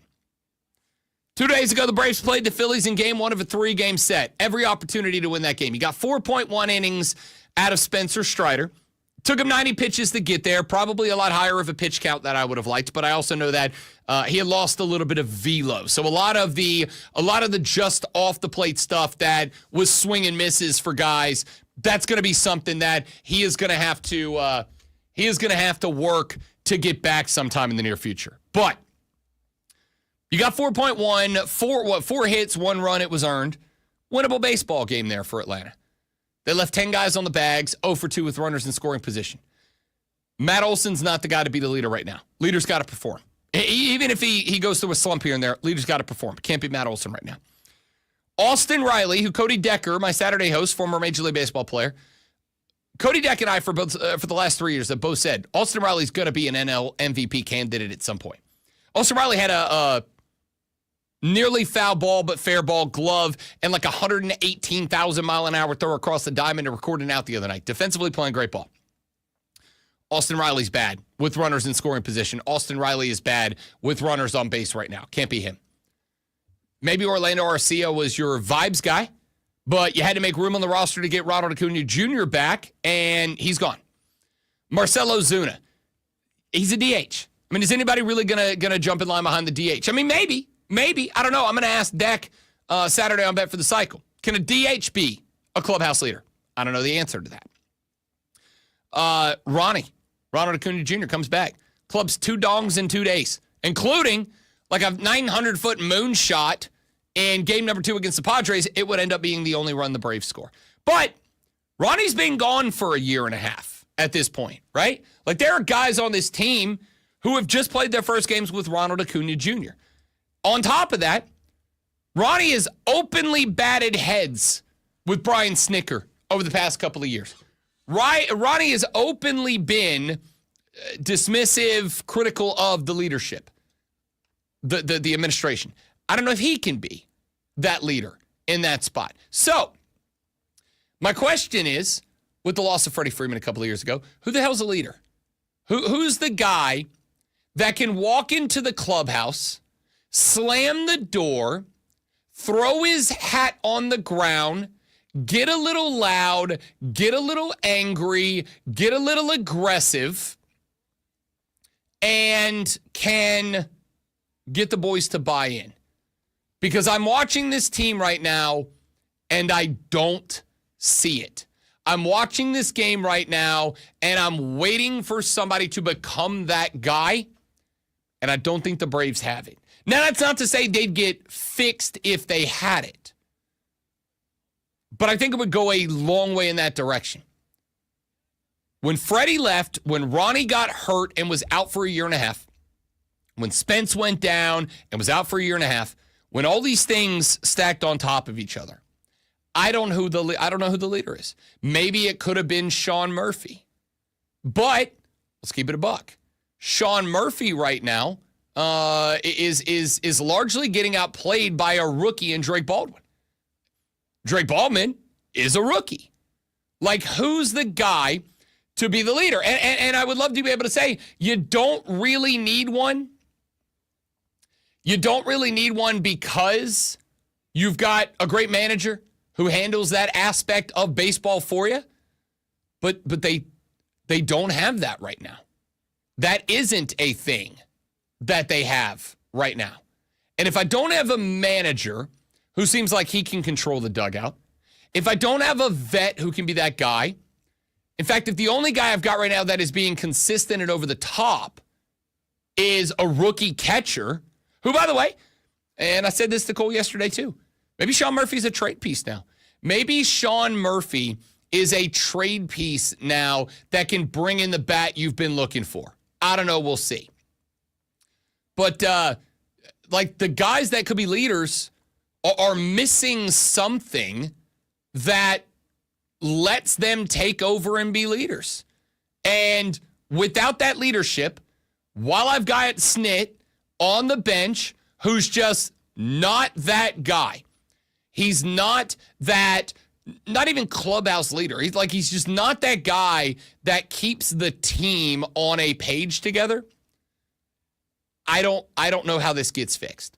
I mean, at the end of the day, hit the gosh dang baseball, right? Like, at the end of the day, you had a chance to beat Philly. You had multiple chances to beat San Diego. There's no reason you go to Washington, D.C. and drop 2 to the Nationals, both winnable games. Like, you can't do any of that. Yet they keep doing it. And I don't see anybody stepping up to answer the bell and say, guys, let's get it on the line, man. Come on. What are we doing? How do we handle this? Let's go. How do we make this happen? So, I don't know. I don't see a leader. I don't see a leader out of Snit. I don't see a leader on the field. I don't see a leader in the dugout. I don't see a leader that is stepping up to be the guy that takes this team to move forward. So I said coming into this 3-game set against the Philly, which concludes today with a split doubleheader. If the Braves drop 2 of these 3, they will be 10.5 games back of the Phillies. If they drop all 3, if they get swept, they will be 11.5 games back of the Phillies. I know most of you Braves fans are trying to stay optimistic. You are relying on the Philliesing, which I get. They're the Phillies. They're going to do it. You are relying on the Philliesing, and you are relying on the Braves to, at some point, go on a run. Figure it out, put bat to ball, put belt to ass, and get going. But at some point, there is too big of a number. There's too big of a number where a combination of the Philliesing and the Braves going on a run won't cut it, won't matter. It just won't be enough. And gotta keep it a buck. I think that double digits at the end of this month is it. And if you drop 1 game today, if you don't get both ends of this doubleheader, you'll be double digit down. And I don't know how I don't know that you can come back from that. So these 2 games today, massively important. I would love for today to be the day that we see somebody step up, whether it's Snit or Ronnie or Matty or whoever. But in order to do that, either they've got to change their personality, they've got to perform, or something's got to change. Because as it stands right now, I don't see how that happens. Rashad Beard of the Panther Nation podcast talks OTAs. We will ask him about the developing chemistry of the wide receiver core and their chemistry with Bryce Young on the other side of this break. The Rob Brown Show, the Fan Upstate.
What's up, big fella? What's going on, man? How we doing, brother?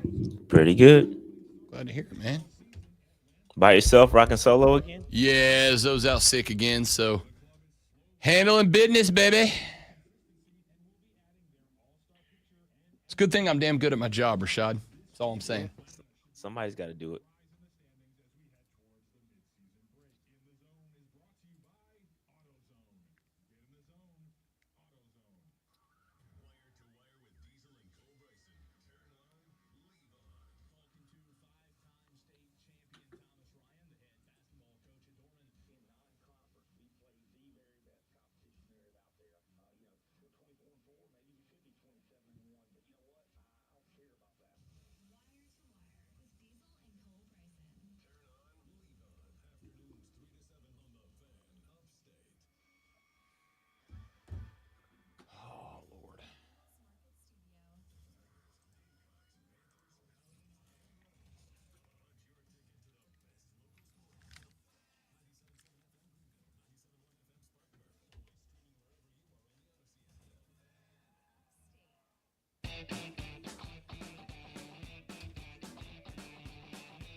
Thursday mornings at 8:40. We head right up the road to Charlotte, North Carolina, and welcome in a young man who hosts the Panther Nation podcast. If you're a fan of that football team up in Charlotte, he is your go-to guy. Rashad Beard joins us here on the show. What's up, big fella? Missed you last week. Good to have you back, partner. Yep, good to be back. It's almost like, I'm almost empty without you, man. Like, I'm so used to doing this. I mean, listen, I've carved the time out on the slot. I get the Twitter DM saying my kids are more important than you. I got to live with it. It is what it is. I get it, buddy. Yeah, it is what it is, man. Let's talk some ball. Let's talk some ball, pal. OTAs underway up there in Charlotte, and I do not think that there is a question that folks are asking more than what do the wide receivers look like? Yeah, I think that's the biggest thing. It's good to see, T-Mac go out there and look good, get some connection going with Bryce. But most of the buzz has been around Xavier Legette and his, transformation. We all know some of the struggles he dealt with last season, and now that T-Mac is here, some of that pressure has been lifted off of him, which we kind of talked about earlier. But it's good to see that he's locked in. Canales said he's big, he's fast. So that's what you want to see. You want to see this guy kind of take that step forward and forget about last season to continue to build. And now that he's wide receiver 2 for all intents and purposes, that pressure is now relieved. So that's good. I mean, you still got Jimmy Horn Jr. out there. The lights are still bright for him, which is all great news. Special teams aspect is going to be big for him. Kind of see him in the return game, but he still looks like a solid contributor when it comes to potentially playing in the slot. It's going to carve out a little bit of a role somewhere in this offense. And then Hunter Renfrow is the wild card, man. That he's the ultimate wild card. If he pans out, all things are going to be well in the Carolinas. And we got a little bit of some competition going on. I don't know if we're going to keep 6 or 7, but it's going to be really, really tough in that room. That's what you like to see ultimately as a Carolina Panthers fan. All right, let's talk about some of these dudes individually. I said this off season, and obviously I'm a big fan. I've covered him when he was down here with the Gamecocks, covering him now with the Panthers, Rashad Beard. But my biggest offseason question mark was XL in the hands. Xavier Legette had some big plays last year that ended up not being big plays because of the drops. I think he knows that. I think he's acknowledged it. I've watched him kind of become a media darling, right? Like they sent him up to the Derby to go be the NFL's correspondent, which, by the way, effing hilarious. I don't care what anybody says, but I think he's also made the point of, I know where my deficiencies were. I want to be a better player, be a better wide receiver. Look, we're 2 days into to effectively shell practice now. We're not going to know if he's ready for upgrading in competition, but has he looked more confident, more consistent year number 2? Has he shown you in the OTAs so far what you've wanted to see to have some hope for XL moving forward to be that solid 1 or 2 receiver, depending on how it shakes out with Ted? Yeah, I think that unfortunately I don't have eyes on the ground, so it's all hearsay and what the reporters are saying. So I have to go by secondhand. You know what I mean? And with all the reports out there from the coaches and from the reporters, that XL does look good. I agree with you. I think that he is handling the criticism quite well. I mean, it could go one or two ways when you have a season like he did, with the expectation being as high as they were, with him being a first round pick. And it wasn't. It was a little bit of a flop. And so I think he's handling everything well. He answers the questions about T-Mac coming in very well. It looks like ultimately they all want to win, and that's what you want to hear. So I'm hearing what I want to hear from him. I'm hearing from what others are seeing. I'm hearing all that. It's all sounding great for XL. Now, it's all going to depend. The rubber's going to hit the road when it comes to joint practices and training camp. How is he going to fare? And I mean, one step at a time. And I think step one, getting through OTAs for XL, I think he's accomplished that so far. And again, to stay away from the injuries. Injury bug hasn't bitten us in the wide receiver room too much. So let's stay healthy, and hopefully he'll have a great sophomore season. What about Tetairoa McMillan? I mean, obviously the big question for him, I think we know about the body control. We know about the ability to go up and get jump balls. You know, my tag during the draft was this dude turns 50-50 balls into 75-25 balls in favor of your football team. But obviously that's all going to depend on his connection, his chemistry with Bryce Young. What do we know about what Tets look like through rookie minicamp and through the first couple of days of OTAs? Yeah, T-Mac is looking great. I think that they're seeing what they want to see out of him. What I like to see, and I've seen a couple clips from this, and this is kind of things where you're looking way deep. You got the X-ray vision on, but what I like to see is that he's working one-on-one with the wide receivers coach. He's trying to get the little nuances in his game up to par so that when it comes to go time, he can be ready to go. So I oftentimes see highlights of him off to the side, kind of getting those little tips and tricks on how to be a better receiver, the releases, the little thing, the hand fighting, stuff like that. You're starting to see those clips, and I'm really excited about that. And again, I don't want to jump out the window and say, oh, he's going to have a 1,200 yard, 1,300 yard season, but it's hard not to get excited to see T-Mac out there. And again, that connection, like you just mentioned with Bryce Young, is going to be very key, very pivotal. And I think that backyard football, when Bryce starts to extend the plays and you say, T-Mac, hey, go get it, I think it's going to be great. I think it's going to be exciting to see in Carolina. All right, let's talk about anybody else. I know you mentioned Jimmy Horn Jr. a minute ago. Yep. You and I talked about the Thursday after the draft, how that guy could very well end up being kind of that diamond in the rough 7-rounder that you're looking for. He's got the athleticism. He was obviously kind of overlooked as a guy at Colorado because of Travis Hunter and Shador, et cetera, et cetera. Anything to stand out? Are we just going to kind of lean on him being a special teams guy that can maybe come in and be a game changer in a 5-wide set? Yeah, I think we got to pump the brakes with Jimmy Horn. I think that a lot of Panthers fans are extremely excited. He had a great rookie minicamp and still stacking days and OTAs.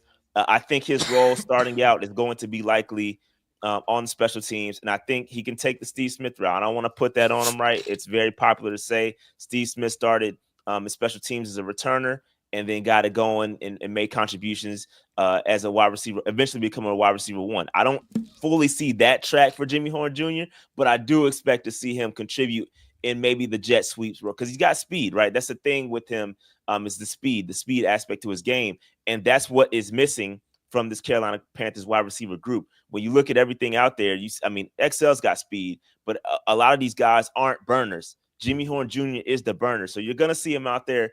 In some cases, there's going to be a package for him to get out there and touch the football. But again, I don't expect it to be, an every down wide receiver or anything like that in the near future. I'm excited. I'm excited for him. Where are we at with the tight end room? I know that was kind of another question mark that we had coming into this. And again, I know, Rashad, we're in a spot where 2 days into OTAs, like, I don't want to sit here and go, oh, we're doomed, or oh, it's Super Bowl or bust. But, we want to start answering some questions. Where are we at with the tight end room? Yeah, very important with the tight end room. I think, we got news that Tommy Tremble got back surgery. So he's going to end up starting the season on the PUP, which means he's probably going to miss the first 4 games of the season, which opens up a pathway for Mitchell Evans. I think Mitchell Evans is a guy I'm extremely excited about. I like them going back to Notre Dame. He has some injury issues, but if he can stay healthy, I think he's going to be those 4 games. I think he can contribute. He's a very good blocker, a very good receiver. I think he's a better receiving threat than Tommy Tremble. Not quite as good as a blocker, but I think that He's definitely a better receiving threat than Tommy Tremble. And then you got Jatavion Sanders, who's still making plays from what I'm hearing in OTA. So I think the tight end group is going to be solid. I think, this is, dare I say, one of the most solid, wide receiver tight end group we've had in a long, long time. If you look at the totality of the room, we haven't had it. We haven't seen it, man. We have not seen groups like this in Carolina in a long, long time. And so I'm excited. It's hard not to, it's hard not to get excited about it, man. But I think the tight end group is going to be fine as long as Tommy Tremble comes back at week 5. It is May 29th, and Rashad's starting to feel some kind of way about the 2025 Panther season. Rashad Beard from the Panther Nation podcast joins us Thursdays at 8:40 to talk Panther football. Canales and BY, after OTA Day 1 back on Tuesday, both of them came out, said, this year's different. We got a full off season. We're carrying a playbook from one year to the next. BY is carrying an OC from one year to the next for the first time. Both of them said the important part is the foundation's already there. The bottom's already built. Now we get to tinker. Now we get to tool. Now we get to mess around a little bit. Obviously, we're going to have no idea what those wrinkles are going to be 2 days in. But 2 days in, have you heard about? Have you seen any different? I watched an interview with BY after OTA yesterday, and my dude just looks different. He just sounds different, right? He looks and sounds like a quarterback now, and not a guy who's looking over his shoulder all the time. And now the question mark's going to be: can he take that confidence, put it in the offense, and allow Canales to tinker a little bit in the heat of the moment? Where do you fall on hearing those comments from those two cats? Yeah, I love it, man. I love it. This is what you expect. And again, something else we haven't seen in Carolina in a long time. Back-to-back years with the same offensive coordinator and head coach. Wow, this is almost like an anomaly. We've never seen this in Carolina. It's been years since we've seen it before. So I'm excited about it. We get to start from a good starting point, having the same guys in place and then just building off of it. And so it's very, very good to hear that the guys are more confident. I'm really, really excited about this. I really think that Bryce Young is going to continue to stack upon how he ended the season last year. And I mean, it's nowhere to go but up. I mean, he's got better weapons. He's got the same offensive line, which is a top 10 group last year. So Bryce confidence should be walking with a different swagger. I hope that he's excited about it, because I am. And I think Panther Nation should be as well. So I'm excited to hear about it. I wish we had more opportunities to see it. I wish we could all go to training camp and view the lovely practices that we are used to seeing around here. But unfortunately, that won't be the case. But I'm excited to hear about it for sure. With seeing the tinkers in the offense and Bryce being more confident in it for sure. All right, what is Rashad Beard? Before we let you go, what's the storyline for you in OTAs? What are you looking forward to? What do you keep an eye on? What's the story that the PNP is going to be following most closely over the next couple of days? Yeah, with all the talk, we spent most of this show about looking at the offense. I think I'm going to be looking and hearing. Ears going to be to the streets for the defense, right? Evero had a press conference yesterday, talked about the defense and the changes and all that, talked about the new addition to Sean Wharton and all these guys. I want to see how he's going to utilize the rookies, Princely, Nick Gordon. I want to see how all this is going to come together. Is the secondary, are we good there? Are we going to add another person in that room? All eyes for me are on the defense, because I think that's really where the success lies for the Carolina Panthers organization next season, right? It has to be how good the defense is. And I think if that defense does not take a large step forward, and I'm not saying they need to be top 10 by any stretch of the imagination. I'm just saying top 15. Give me top 15, and I think this team could be very solid. The addition of Derek Brown back into the room, all these guys, I'm looking forward to see how this defense is going to put it together and be a top 15 defense. That's what I want to see. That's where my eyes are going to be focused on this for the rest of the OTAs. Rashad Beard, host the Panther Nation podcast. You can follow them on X at Panther Nation PC. More importantly, get to the YouTube channel, get subscribed, turn that bell on so you don't miss when they go live all the damn time, including every Thursday at 8:40 a.m. when Rashad pulls up to the Rob Brown Show. My guy, enjoy the rest of OTAs. We'll talk to you next week, and we'll see if we got any storylines to follow, big dog. Yeah, appreciate that. We almost at 25,000 subscribers, so come on through. Subscribe to the channel. We appreciate you. Keep pounding, guys. Well, I'm already there, or I'd help. But go get him, big dog. Rashad Beard, appreciate you, fella. It.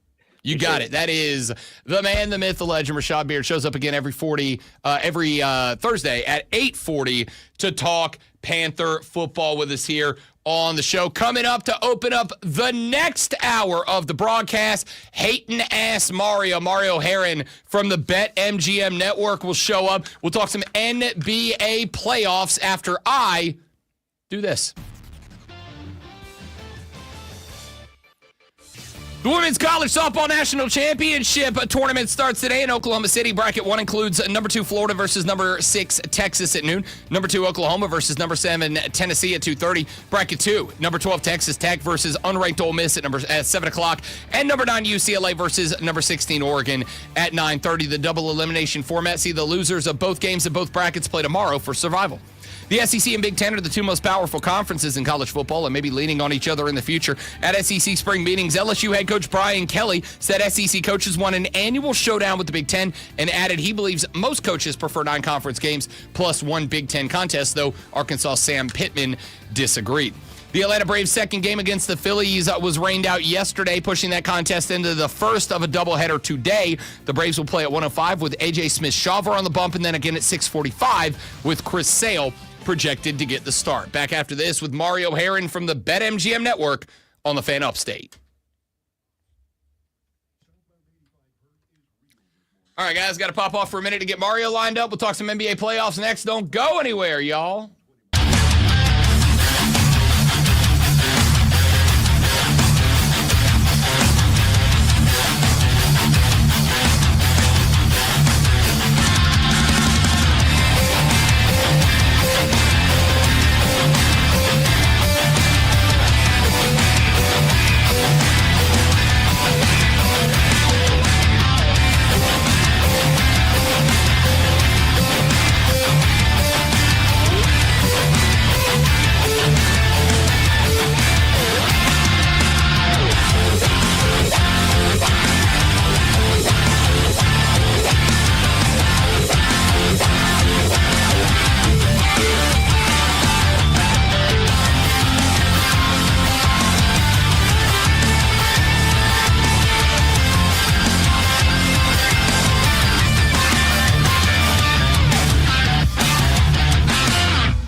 What up, broski?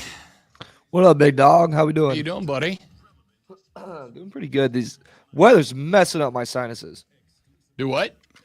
This weather's just screwing me up my sinuses, man. Well, compared to what you were last week, sounds like you're in great shape. Dude, oh my gosh. I thought my mom was going to have a panic attack.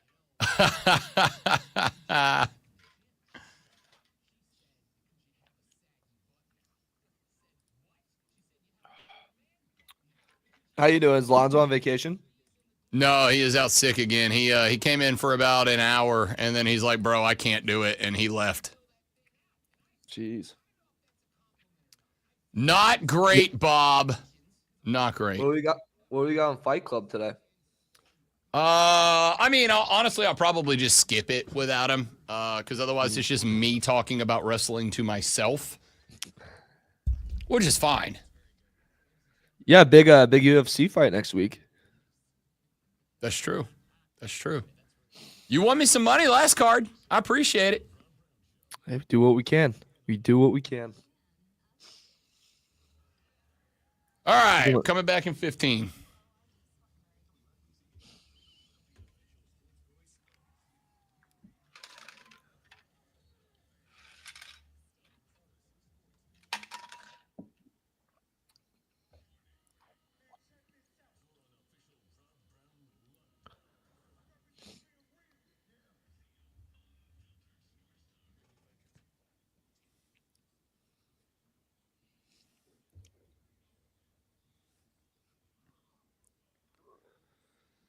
The final hour of the Thursday edition of the Rob Brown Show goes now. Welcome back, ladies and gentlemen. Great to have you. Rob Brown, the great Alonzo, unfortunately a bit under the weather, so he is out today. But I am not solo to start the fourth hour of the radio broadcast. No, because up to the nation's capital we go to welcome in a young man who is the executive producer of BetMGM Tonight, the nationally syndicated radio sports wagertainment program you hear on this and fine Odyssey stations around the country every weekday night from 7 until 11 p.m., including tomorrow night, when there will be a very, very handsome guest host filling in on the show. We call him hating ass Mario. His mama calls him Mario Herron. Joins us now on the program.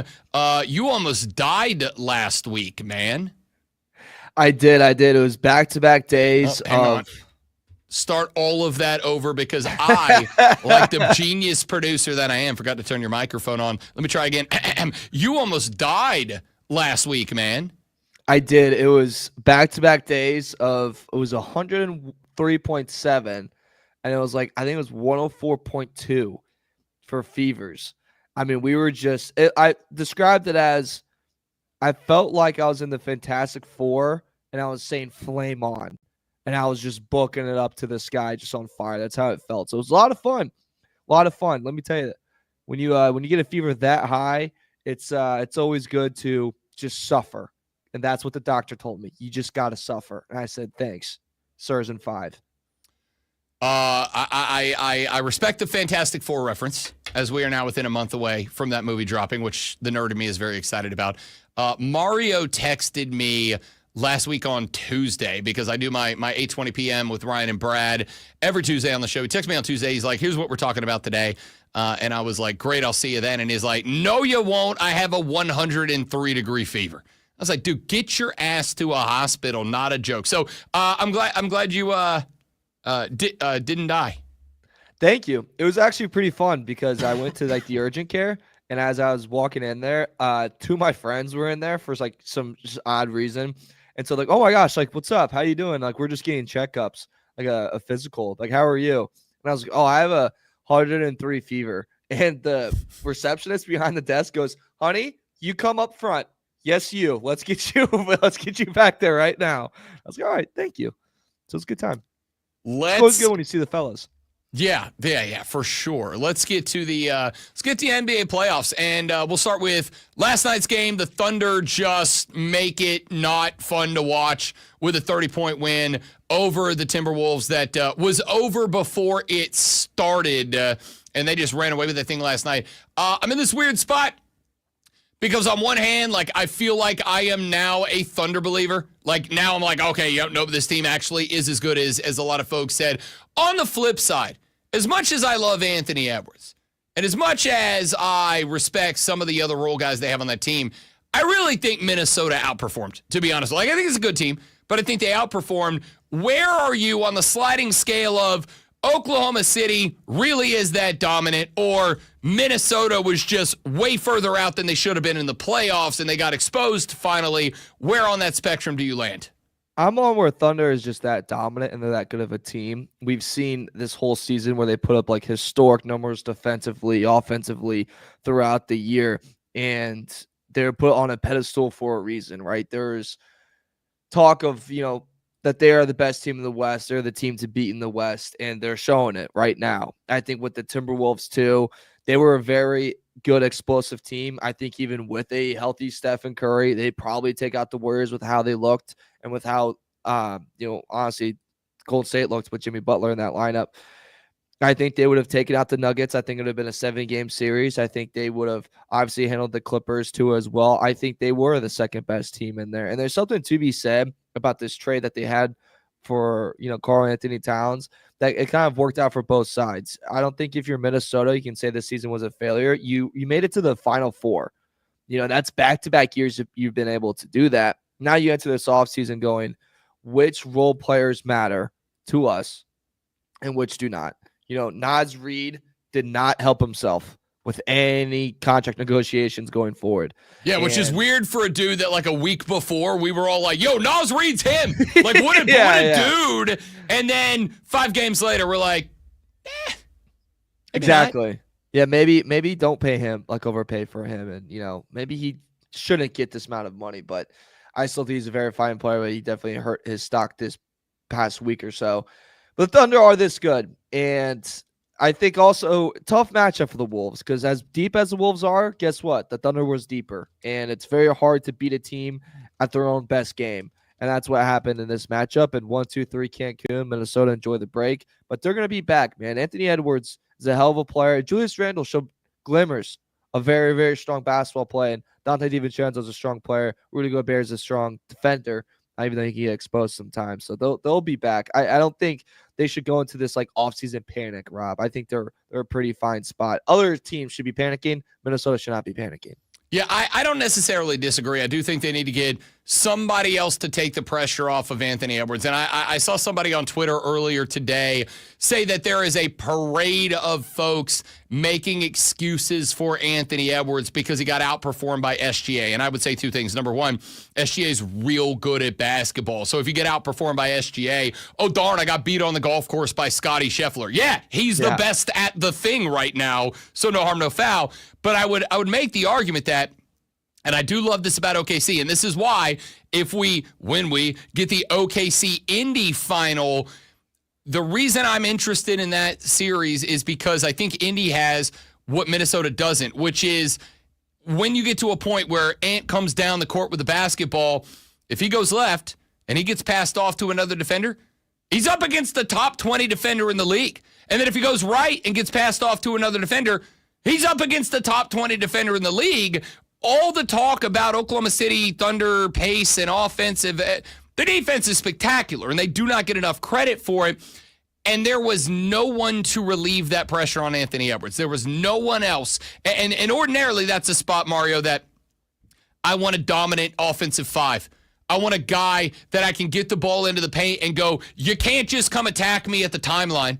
You can't just pick me up at half court every single time down, because that guy's going to dominate, and that ain't Rudy Gobert. So I'm kind of at the point now where I'm like, I think the T-Wolves are fine, but they have to make a move or two to get an elite scorer, secondary scorer, or to go find a true offensive big man that Ant can distribute to and buy himself some time. Because, bro, you say what you want, that dude was bleeping exhausted every game of this series.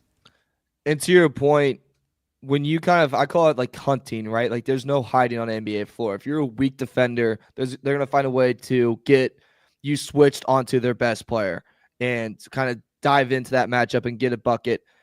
You mentioned with the Thunder, there's no hunting. Like if you get a ball screen and they switch, That defender is just as strong as the last one. And that's very hard to deal with if you're Anthony Edwards and no one's hitting shots around you. So even if you're setting guys up and even if you're getting guys open and you're like, hey, I might not be scoring, but I'm dishing it out. Well, if they're not hitting their shots, it doesn't mean anything. Like you're just going to lose the game, and that's more time with the ball not in your hands. They have pieces where, picks-wise it's going to be hard, but they still have pieces and role players that they can pair together and send over and get a nice Robin to the Batman of Anthony Edwards. We'll see what they do. I was talking to PJ last night. This could be a Kevin Durant situation where maybe he wants to go to Minnesota, and that's his best chance to win. What does that package look like? If you are the Phoenix Suns, who knows? If you're Minnesota, do you include Randall in that package? Do you include Gobert? Because usually one of those two is going to have to go. We'll see. That's kind of the next step for them. But when facing a team that can switch everything, you got to make your life a little bit easier, and you got to make your life easier in getting your star player open. That's both things that the Timberwolves did not do. So we'll see what happens next. But whoever wins between Knicks Pacers, because Rob, I know you said Pacers, but job's not done, job's not finished. You got to stay where you are. I think it's gonna be a really hard matchup for either Jalen Brunson or Tyrese Halliburton with those defensive matchups. Like, really gonna think you're gonna find your spot, find your shots against those guys? I would say there's a lot of information of Jokic and Anthony Edwards both struggling to do so. Let's flip it over. Let's talk about the East. Let's talk about your Pacers as they are trying to get this thing put away and go meet OKC in the NBA Finals. I hate to say this.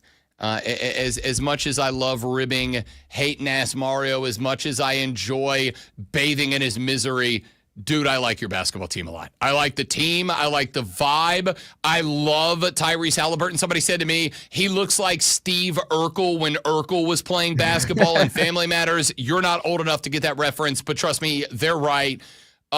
I love this basketball team, dude. I love the attitude. I love the mentality. I love your coach. I love the adapted play style. I love the home court advantage. I love McAfee jumping on the mic and saying, let's sound these bleeps home with their ears bleeding. I love everything about this team right now to the point that I'm like actively rooting as a fan for Indiana. What do they need to do to make sure that I get to continue doing that in the NBA Finals? Oof. I think first off is you hope and pray that the Knicks continue with their weird lineups. That's the first thing, because Tibbs runs these things where he just has – there's just moments where Cat and Brunson just really don't work together on the floor. And instead of subbing one of them out and just going, hey, let's stagger the minutes so there's at least one insanely good scorer on the floor, when the Pacers do these lineups of, hey, Siakam and Tyrese are both on the bench, and you go, okay, so who's going to score the basketball? And Rick Carlisle goes, I don't know, everyone. And it kind of works for Indiana. When that happens, if you're the New York Knicks, you got to go, all right, one of our stars is out there then, and you're going to have to score 10 points in a row. There's no ifs, ands, or buts about it. And every set's going to go through you, and you're going to have to expose Shepard. You have to expose Naismith that's on the floor. Nebard, like you're going to have these tough matchups, but you're going to have to get to the bucket and score. That's what New York has to do. For Pacers, you have to keep pushing the pace. Push it, push it, push it. I think one of the biggest things that the New York Knicks did last game that kind of failed them is they decided to play fast. You cannot play fast with the Indiana Pacers. That is a terrible, terrible idea. You are a New York Knicks team that doesn't like to go very deep, that you're trying to go deep, but your guys aren't good enough to do it. And then you're looking at the Pacers and going, hey, let's push the tempo. Let's sprint our guys up the floor. Let's get guys that have already played insanely high minutes to run even faster and run even harder against a team that constantly fucks guys in and out. Don't do that, Tibbs. When you get the basketball, walk it up the floor. Get the set ready. Get the crowd to lose the juice if you're Indiana. If you're New York, get the crowd to slowly stand up. You cannot play their game. If you play their game, you're never going to beat them. And if I'm Pacers, I'm going Siakam. Keep doing the crap where you just put your head down and sprint up the floor, and Tyrese is going to find you. That has worked every single time. So if Pacers push the pace and they get them to run a track meet, they're going to win. And I'm to tell you what, Rob, if they do win, build that racetrack, get some little cornfields all around MSG because it's Indies now. It's not New York anymore. Life sucks for New York. It's a tough one. No one likes you guys. My favorite stat from this series I stumbled upon last night. I was on with you guys on Tuesday. That was the last time these two teams played. We talked about it, and my take that night to Ryan was this is a possessions game. If the Pacers have 99 or more possessions, they win the game, and if the Knicks can slow it down to 85, 86 possessions, they'll win the game. It was, I think, right at 99 possessions, and the Pacers win. But here is the stat. It's not just the possessions, it's what Indiana's doing within them. How about this stat? This is fun. Per 24 minutes of possession so far through this series, per 24 minutes of possession, the New York Knicks have 263 passes. The Pacers have 324 passes per 24 minutes of possession, effectively per half. That's a stupid high number. And what it tells me is, number one, they're not so locked in on Tyrese that if Tyrese is off or if the Knicks make a concentrated effort to take him from the game, the Pacers are fine. They're like, fine, we'll let anybody else score. Do us a favor, stay focused on Tyrese. Open the floor up for us. And number two, it tells me it's the least selfish team in basketball. Like, this team is not afraid to let everybody have multiple touches. As an old, middle school youth coach, I used to tell my guys down the floor, I want five passes before anybody shoots, because I want you moving the basketball. Buddy, if I was trying to coach another middle school team today, I'd just let them watch Pacers games and be like, that's what we do now. It's something that they have that the Thunder have too, where there's no ego on the team, and they all just don't care. Like, it's a true, all five players just go, we want the ball in the basket. How can we get it in the basket? And when that happens, that means spacing's better. That means the cuts are better. Guys are finding each other, and guys aren't going for their numbers. They're just going to win the game. And it's also because it's a group of guys, like, let's be honest. There's a debate going on around right now, Rob, is Tyrese Halliburton a superstar? Blah, blah, blah. I hate that argument. It's a stupid argument. Obviously, he's not a superstar. If he walks down the street in Arlington right now in Pentagon City, where I'm at, not a lot of people are going to know who he is. But guess what? He's a top 10 player in the NBA right now. That's bar none. And with that, these guys are just like, well, if we're a bunch of people that, nobodies, to say the least, then let's make sure we become somebody, and we do that together. And that's the kind of the outlook of the Indiana Pacers. And they kind of have this chip on their shoulder that I love the most about this team, that, hey, yeah, we are a small market team. Yeah, we are in Indiana. We got cornfields, and when you drive to our stadium, you're going to get a little cornfield action before you get there.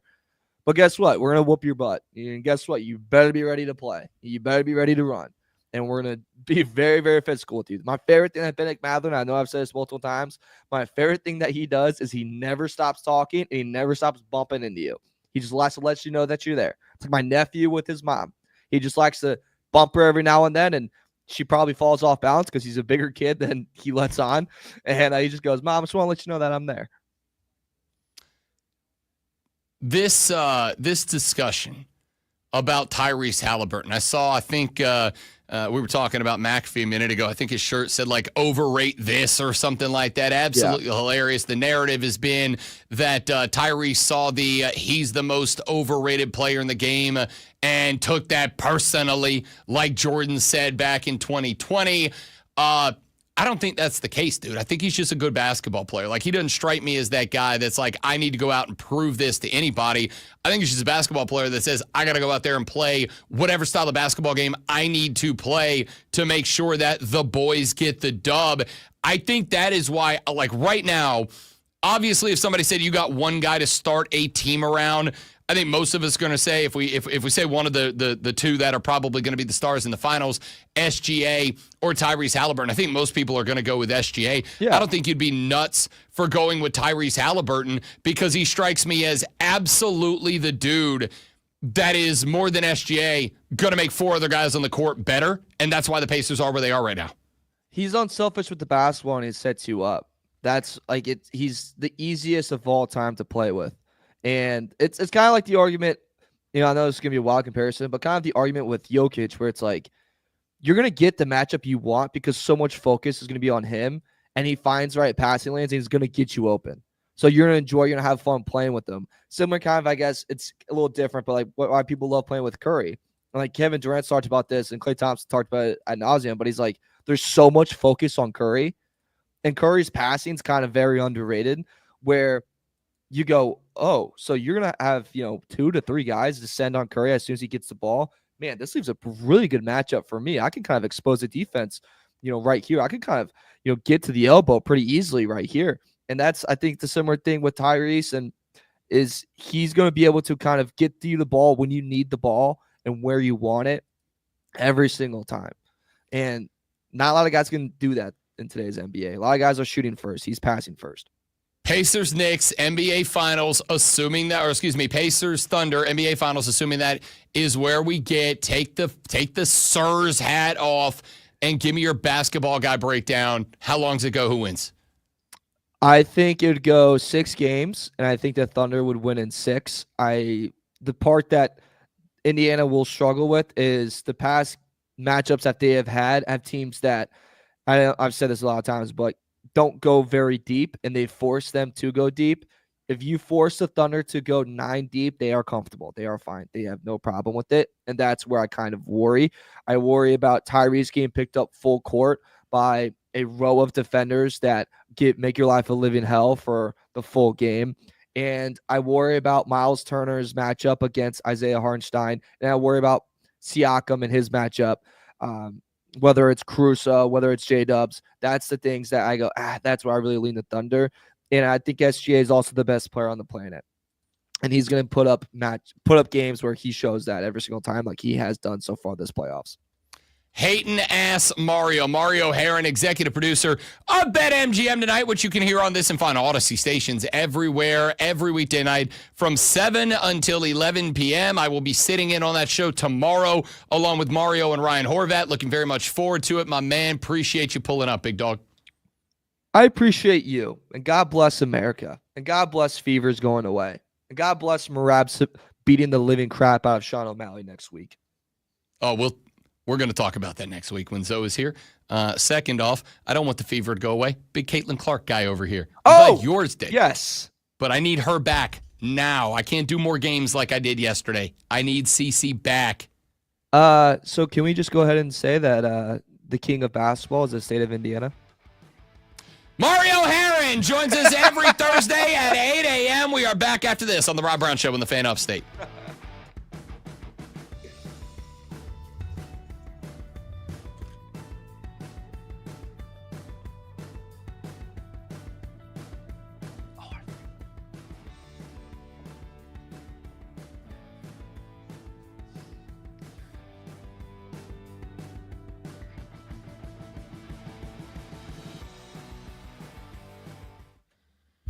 Nice job, buddy. It's like I taught you everything you know.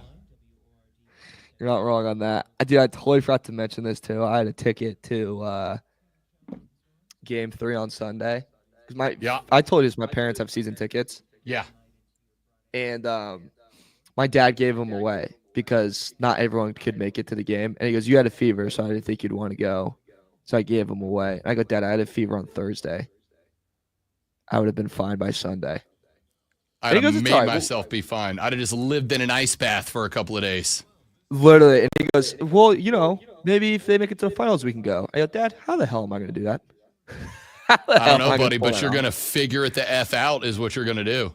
I know. I was talking to PJ and Horv about last night. They're like, you got to make it to a finals game. I'm like, just like a bucket list thing. Just like been to an NBA finals game. Yeah.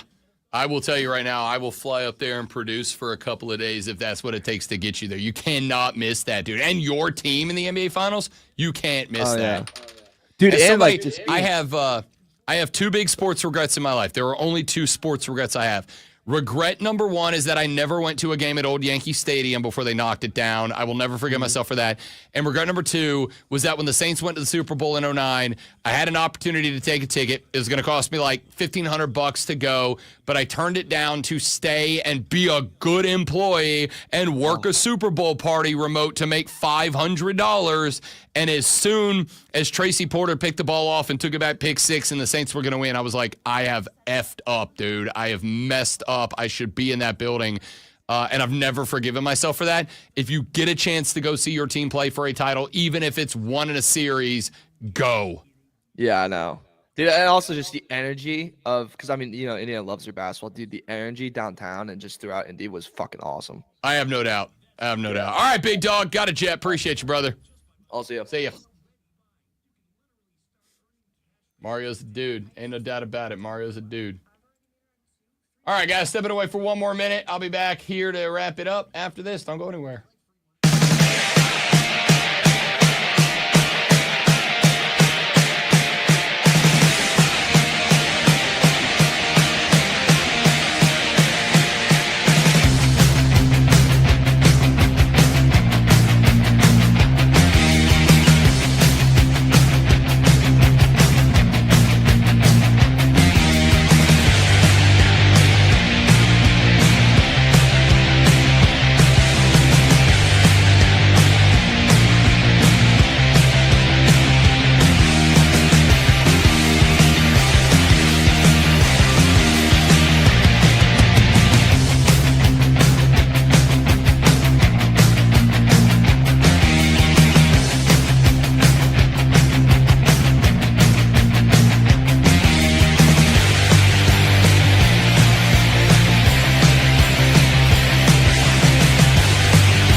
Talk about TV here for just a second from now. By the way, the Hub City Spartanburger text line open 844-326-3663. If you got anything you want to say in response to our three guests today, Lulu Kesson from the Greenville News, talk South Carolina Gamecocks.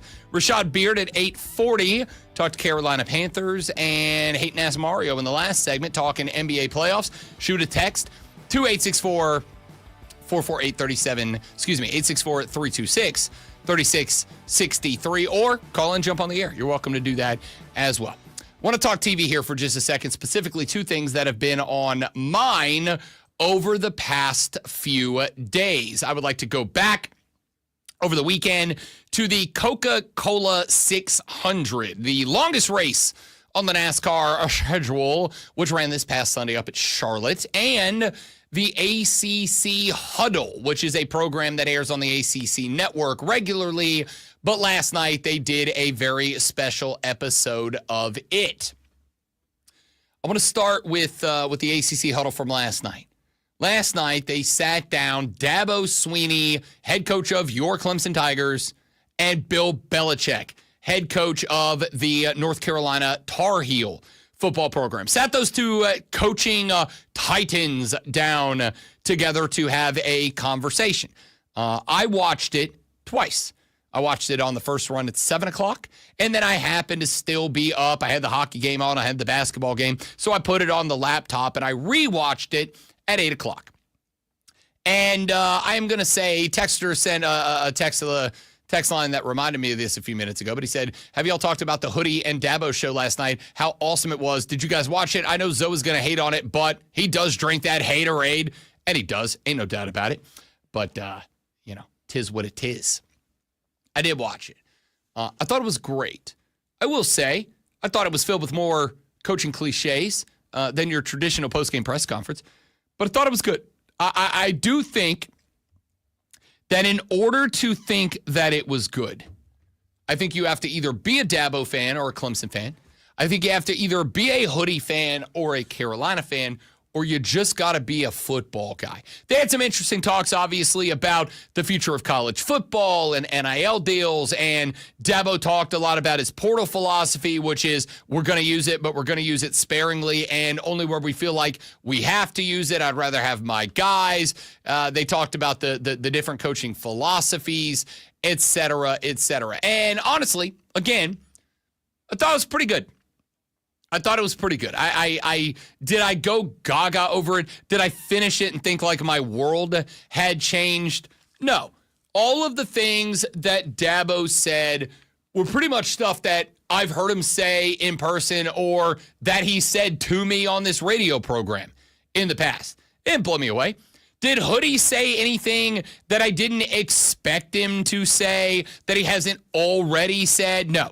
Did Reese Davis really press for these guys to go deeper? Did he ask him any controversial questions that were maybe designed to bring something different out of them? No. None of those things happened. And I don't blame any of them. Okay? I understand it. I get it. I don't blame him. Reese has an opportunity to host a show that he knows is going to draw eyeballs, and he's got to keep these guys on the same page and happy together. No, I'm not shocked that Reese Davis wasn't trying to go like full CNN behind-the-scenes interview on him, all right? He lobbed him some softballs and let him hit him out of the park and let them have a conversation together. I do think that they didn't really talk to each other all that much, right? I mean, they did. But it wasn't like guy A, it wasn't like Dabo was saying, oh, well, I have this thing.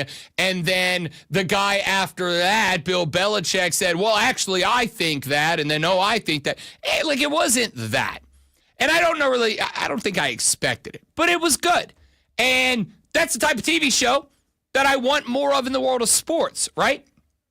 I want those type of shows. Give me the coaches. Give me the personalities. And again, I've said before, like, Dabo Swinney, I'll give him credit for one thing above all else. Dabo Swinney's just Dabo Swinney. Like, that's just him all the time. There is no takesies, backsies. There's no walkbacks. He's just that guy all the time. Bill Belichick, again, I think he's come out of his shell quite a bit since he showed up at the college football ranks. But he's still Bill Belichick. He's still very dry. He's still very laid back. He's never going to give you a ton of emotion, right? Like, it was what it was. But again, it doesn't matter. It doesn't matter. It was more about the give us 60 minutes of listening to multi-time Super Bowl champion, multi-time college football national championship winner, talking to each other about who they are, how they became those people, where they're going, and how they see football shaping up. Then there was something else that has been on my television recently that said NASCAR race. That NASCAR race that was on Amazon Prime this past weekend. The NASCAR race that was on Amazon Prime, and I can say was probably the most entertaining NASCAR broadcast in a long time. Now, I checked in on that race a couple of times. Mainly because I was curious as to what the Amazon product was going to look like. Amazon Prime has obviously had their fingers in the sports world for a hot minute now. They've got Thursday night football, et cetera, et cetera. They've been doing NBA games, whatever. But NASCAR is a different breed of cat, man. NASCAR is a different vibe, man. And so to present NASCAR is obviously very different from presenting Major League Baseball or NFL or NBA, where it's like traditional games. This is a different style of broadcast. But Amazon Prime kicked the crap out of what Fox has been doing the last couple of years. Amazon Prime has been kicking, or did it kick the crap out of them to the point now. And I talked about this with NASCAR a couple of weeks ago. NASCAR ran its All-Star race 2 weeks ago. I had no idea. And yes, that looks bad on me because I'm a sports talk radio host. I should know when one of the biggest sports in the game is having its all-star race. I just should. I didn't. But I'm not going to lie. I did kind of blame that on NASCAR, right?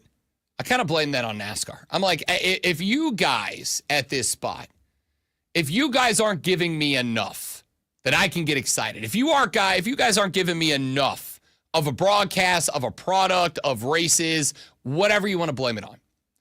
If you aren't giving me enough to genuinely jump on board and want to follow your product, that's kind of on you. And I do think a big chunk of the problem is that the Fox broadcast hasn't changed in 10 years. Same broadcast, same commentary, same graphics, same packages, same structure, same everything. And I'm not saying that Rob Brown's ADHD requires constant change. I am saying we're watching every sport adapt and change its broadcast, the way that it says things, does things, shows things, distributes things, et cetera, to make sure that they are making it as good as they can make it. Fox hasn't done that with NASCAR. And that puts us in this spot where it feels stale. They went to Amazon Prime, and what did we get with Amazon Prime? We got a 1 hour plus pre-race show where they weren't just doing, little character features. They had Dale Earnhardt Jr. up there. Dale was talking about the track, the drivers, the pit stops, the crews. They had who was it? Carl Edwards was up there talking about being a vet, driving that track, having things happen. They did a 1 hour post-race show. Fox ends the race. They got like 2 minutes, a driver interview. They show them get the flag, and then they're pretty much out. They did like a 1 hour post-race interview where they talked about what happened, why it happened, how it happened, yada, yada, yada, yada, yada. And it just felt like they cared. It just felt like they cared. It feels like Fox is saying, we're locked in for 9 more years. We're not going anywhere. So therefore, we don't really care about it all that much. But a new contender has entered the arena. Amazon Prime stepped up and they said, as much as I despise the fact that, and I think we had this conversation on Monday, as much as I despise the fact that in order to watch every sporting event now, you've got to have like 900 gazillion different streaming services, and it can feel very, very frustrating. And if I want to watch every NASCAR race, not only do I have to pay for my YouTube TV, but now I also have to have Amazon Prime. But I'm going to keep it a buck with you right now. After what I saw, if NASCAR flipped to exclusively Amazon Prime races, that alone would make it worth my annual subscription, to be honest. And I can't stand Amazon for non-sports related reasons. I can't stand Amazon. But I would 1,000% pay the Amazon Prime subscription and be perfectly happy about it if NASCAR went exclusively to Amazon Prime, because they gave a damn about the race. They gave a damn. They put on a good product. They had good presentation. They cared. And they cared about the race fans and what they took away from it. Just give us more of that, man. Just give us more of that. Give us more conversations with Dabo and Bill where you get guys we care about having conversations we care about. Whether or not we agree with them, disagree with them, whether or not they're the most compelling personalities in the world, give me something I care about. NASCAR, go to Amazon. Amazon cared about it. Amazon gave us a product that felt like they cared about it. And when they gave us a product that they felt that it felt from the outside that they cared about it, it was just a better broadcast at that point, man. It was just a better broadcast. I have got to think, and the reason I brought this up is because this morning I read an article where the VP of sports broadcasting of Fox came out and he was like, "Oh yeah, no, we're not worried about it. It's a different thing. It's a different vibe. Like they've only got."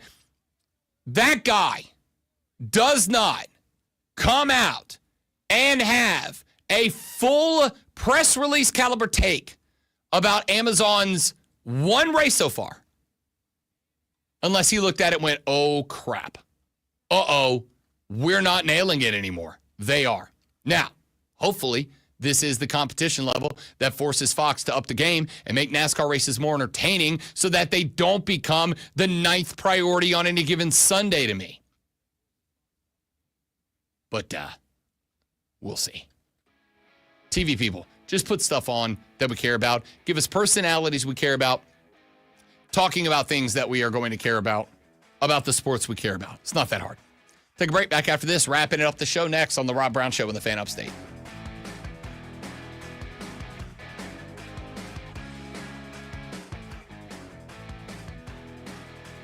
All right, guys. Be right back.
Carolina Hurricanes eliminated from the Stanley Cup playoffs last night. They lose the Eastern Conference Finals to the Florida Panthers 4-1. What went wrong for this team? A couple of things. Number one, Florida's just a better hockey team. Florida's an all-star team. Florida is a fantastic hockey team. Coming into this series, my take from the very beginning was Carolina's going to have to play perfect hockey to win this. Can they do it? Yes, they can. But they are going to have to play perfect hockey, and they did not. Over the past couple of days, I have been almost impressed, I guess, with the hockey broadcasting world. And I have been almost impressed with the hockey broadcasting world because they have finally, I think, started to call out Florida for what Florida is. And now I'm a Florida kid. I grew up on the beach. What do you want? I'm always going to be happy when my state claims a title of any type. And while I very much now am a South Carolinian from South Carolina, you can take the beach boy off the beach, but you can't take the beach out of the beach boy. You know what I'm saying? So I'm glad, though, that the hockey world has started to call out Florida for being what Florida is. They're kind of a hockey team that's not afraid to hit you late, hit you aggressively, hit you away from the puck. They're not afraid to goad you into reacting. They are not afraid of trying to get you out of your zone and into theirs and then take advantage of that. I said coming into the series that the number 3 was important to me. The number 3 was the number of power plays that I thought that the Florida Panthers could take from the Hurricanes in a given game and win. The number 3 was the number of power plays that the Carolina Hurricanes could award to the Florida Panthers in any given game, and they would lose. 3 or more, they take an L. 2 or fewer, they take the dub. And it's not even about the number of power plays that you get in return. It is not a matter of, a net plus or minus 3 power plays in any given game. It is just about yours. Because Florida's deeper. Their penalty kill unit has guys on it that aren't necessarily on their regular 5 front line. So when you, as the Carolina Hurricanes, send out your penalty kill unit, a unit that has to work harder than any other unit, it is just constant go. When they're on the power play, they get to move the puck around. There's a lot of standing. There's a lot of get to your spot, hold your spot, skate maybe just a little bit to kind of open up a passing lane, get that puck, either fire it on net or move it around to the other side, back and forth. When you're on the penalty kill, you have to skate to those spots. Every time the puck moves, all 4 guys on the ice have to move to another spot. And my concern for the Panthers was, or for the Hurricanes was, pardon me, I say Carolina, I go to Panthers automatically. It's the most confusing thing we talk about. My concern for the Canes in that spot was very simple. My concern for the Canes was that if they spent too much time on the penalty kill, they would not have the gas to play perfect hockey down the stretch in third periods against the Florida Panthers, and that's exactly what happened. You go back to last night. You've got to be as disciplined as you can and give away as few power plays as you can.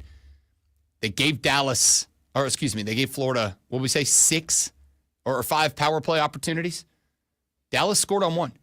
Now, the final score line was 5-3. They won by 2. But one of those was, of course, the empty netter late in the game. That was a 1-goal game. You had 6 power play opportunities for Carolina, but you could not capitalize on any of them. That was my other take, was you better be perfect on the power play. Or not perfect. Nobody's going to be perfect on the power play. You better be efficient as hell on the power play. You better be efficient as hell. 0 for 6 on the power play last night.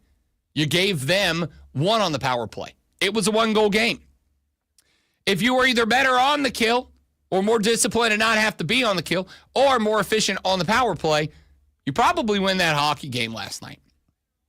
But the reality of the situation was that Florida came in. Florida did exactly what Florida wanted to do. They came in. They played bully ball. They stayed in your back pocket. They poked and they prodded. They got you out of sorts. They got you to play their game, and then they were the efficient ones when they had to be. It really isn't that complicated. Now, I don't blame Carolina. Florida's roster was just better. I mean, it's just a better hockey team won. I go back to the drama. You sent Marty Necas out to Colorado to bring Mikko Rantanen down. Rantanen shows up. You're hoping you can sign him to a long-term extension. Instead, he plays for you for 3 weeks, half-asses it the whole time, and then bails on you to head down to Dallas so he can get his revenge on Colorado. It left you holding the bag because Marty Necas is over in Colorado doing big stuff. Mikko Rantanen's down in Dallas in conference finals games. Like, it is what it is, right? You rolled the dice. I think it was dumb. I said it was dumb at the time. I'm like, yeah, this guy's not going to re-sign. And if he doesn't re-sign, you're stuck holding the bag with a depleted roster. Yeah, you got some resources for the future, but Stanley Cup windows aren't open very often, and they're not open for very long when they are. I think you've got a roster now, but you need either Necas or you need Rantanen on this roster to get that. They lost both of them. Rolled the dice. It didn't work out. That sucks. It is what it is. The reality of this was this team was poorly. I don't want to say this because I love Rob Brindamore. This team was poorly coached. This team was outperformed. This team had no discipline in the spots that they needed the most discipline. When they did play it the right way, they couldn't capitalize on the power play. They allowed penalty kills to get away from them. It's not that complicated. Florida had the better roster, and they played their game in a way that prevented Carolina from ever getting into a rhythm and a routine, and it ended up costing them. That's all there was to this series. Now, they got resources. They can make a move. They can go maybe find a new Marty. They can maybe go find a new Mikko. Go get a frontline guy somewhere that can step up and be your guy. But as it stands right now, what you have on the roster, as good as it is conference finals good. It is unfortunately not win the Stanley Cup good. That's it for me. We'll be back tomorrow to wrap up the week. Appreciate you listening. If you didn't enjoy it, you got bad taste in radio. Try again tomorrow. We'll see if you like it more on The Rob Brown Show and The Fan Upstate. Later.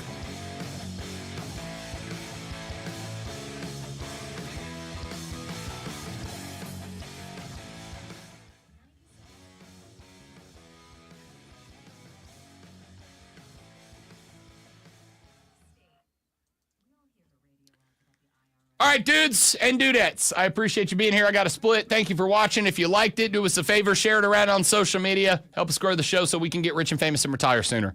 We'd appreciate it. Appreciate you being here. At The Rob Brown Show on the social. See you tomorrow. Goodbye.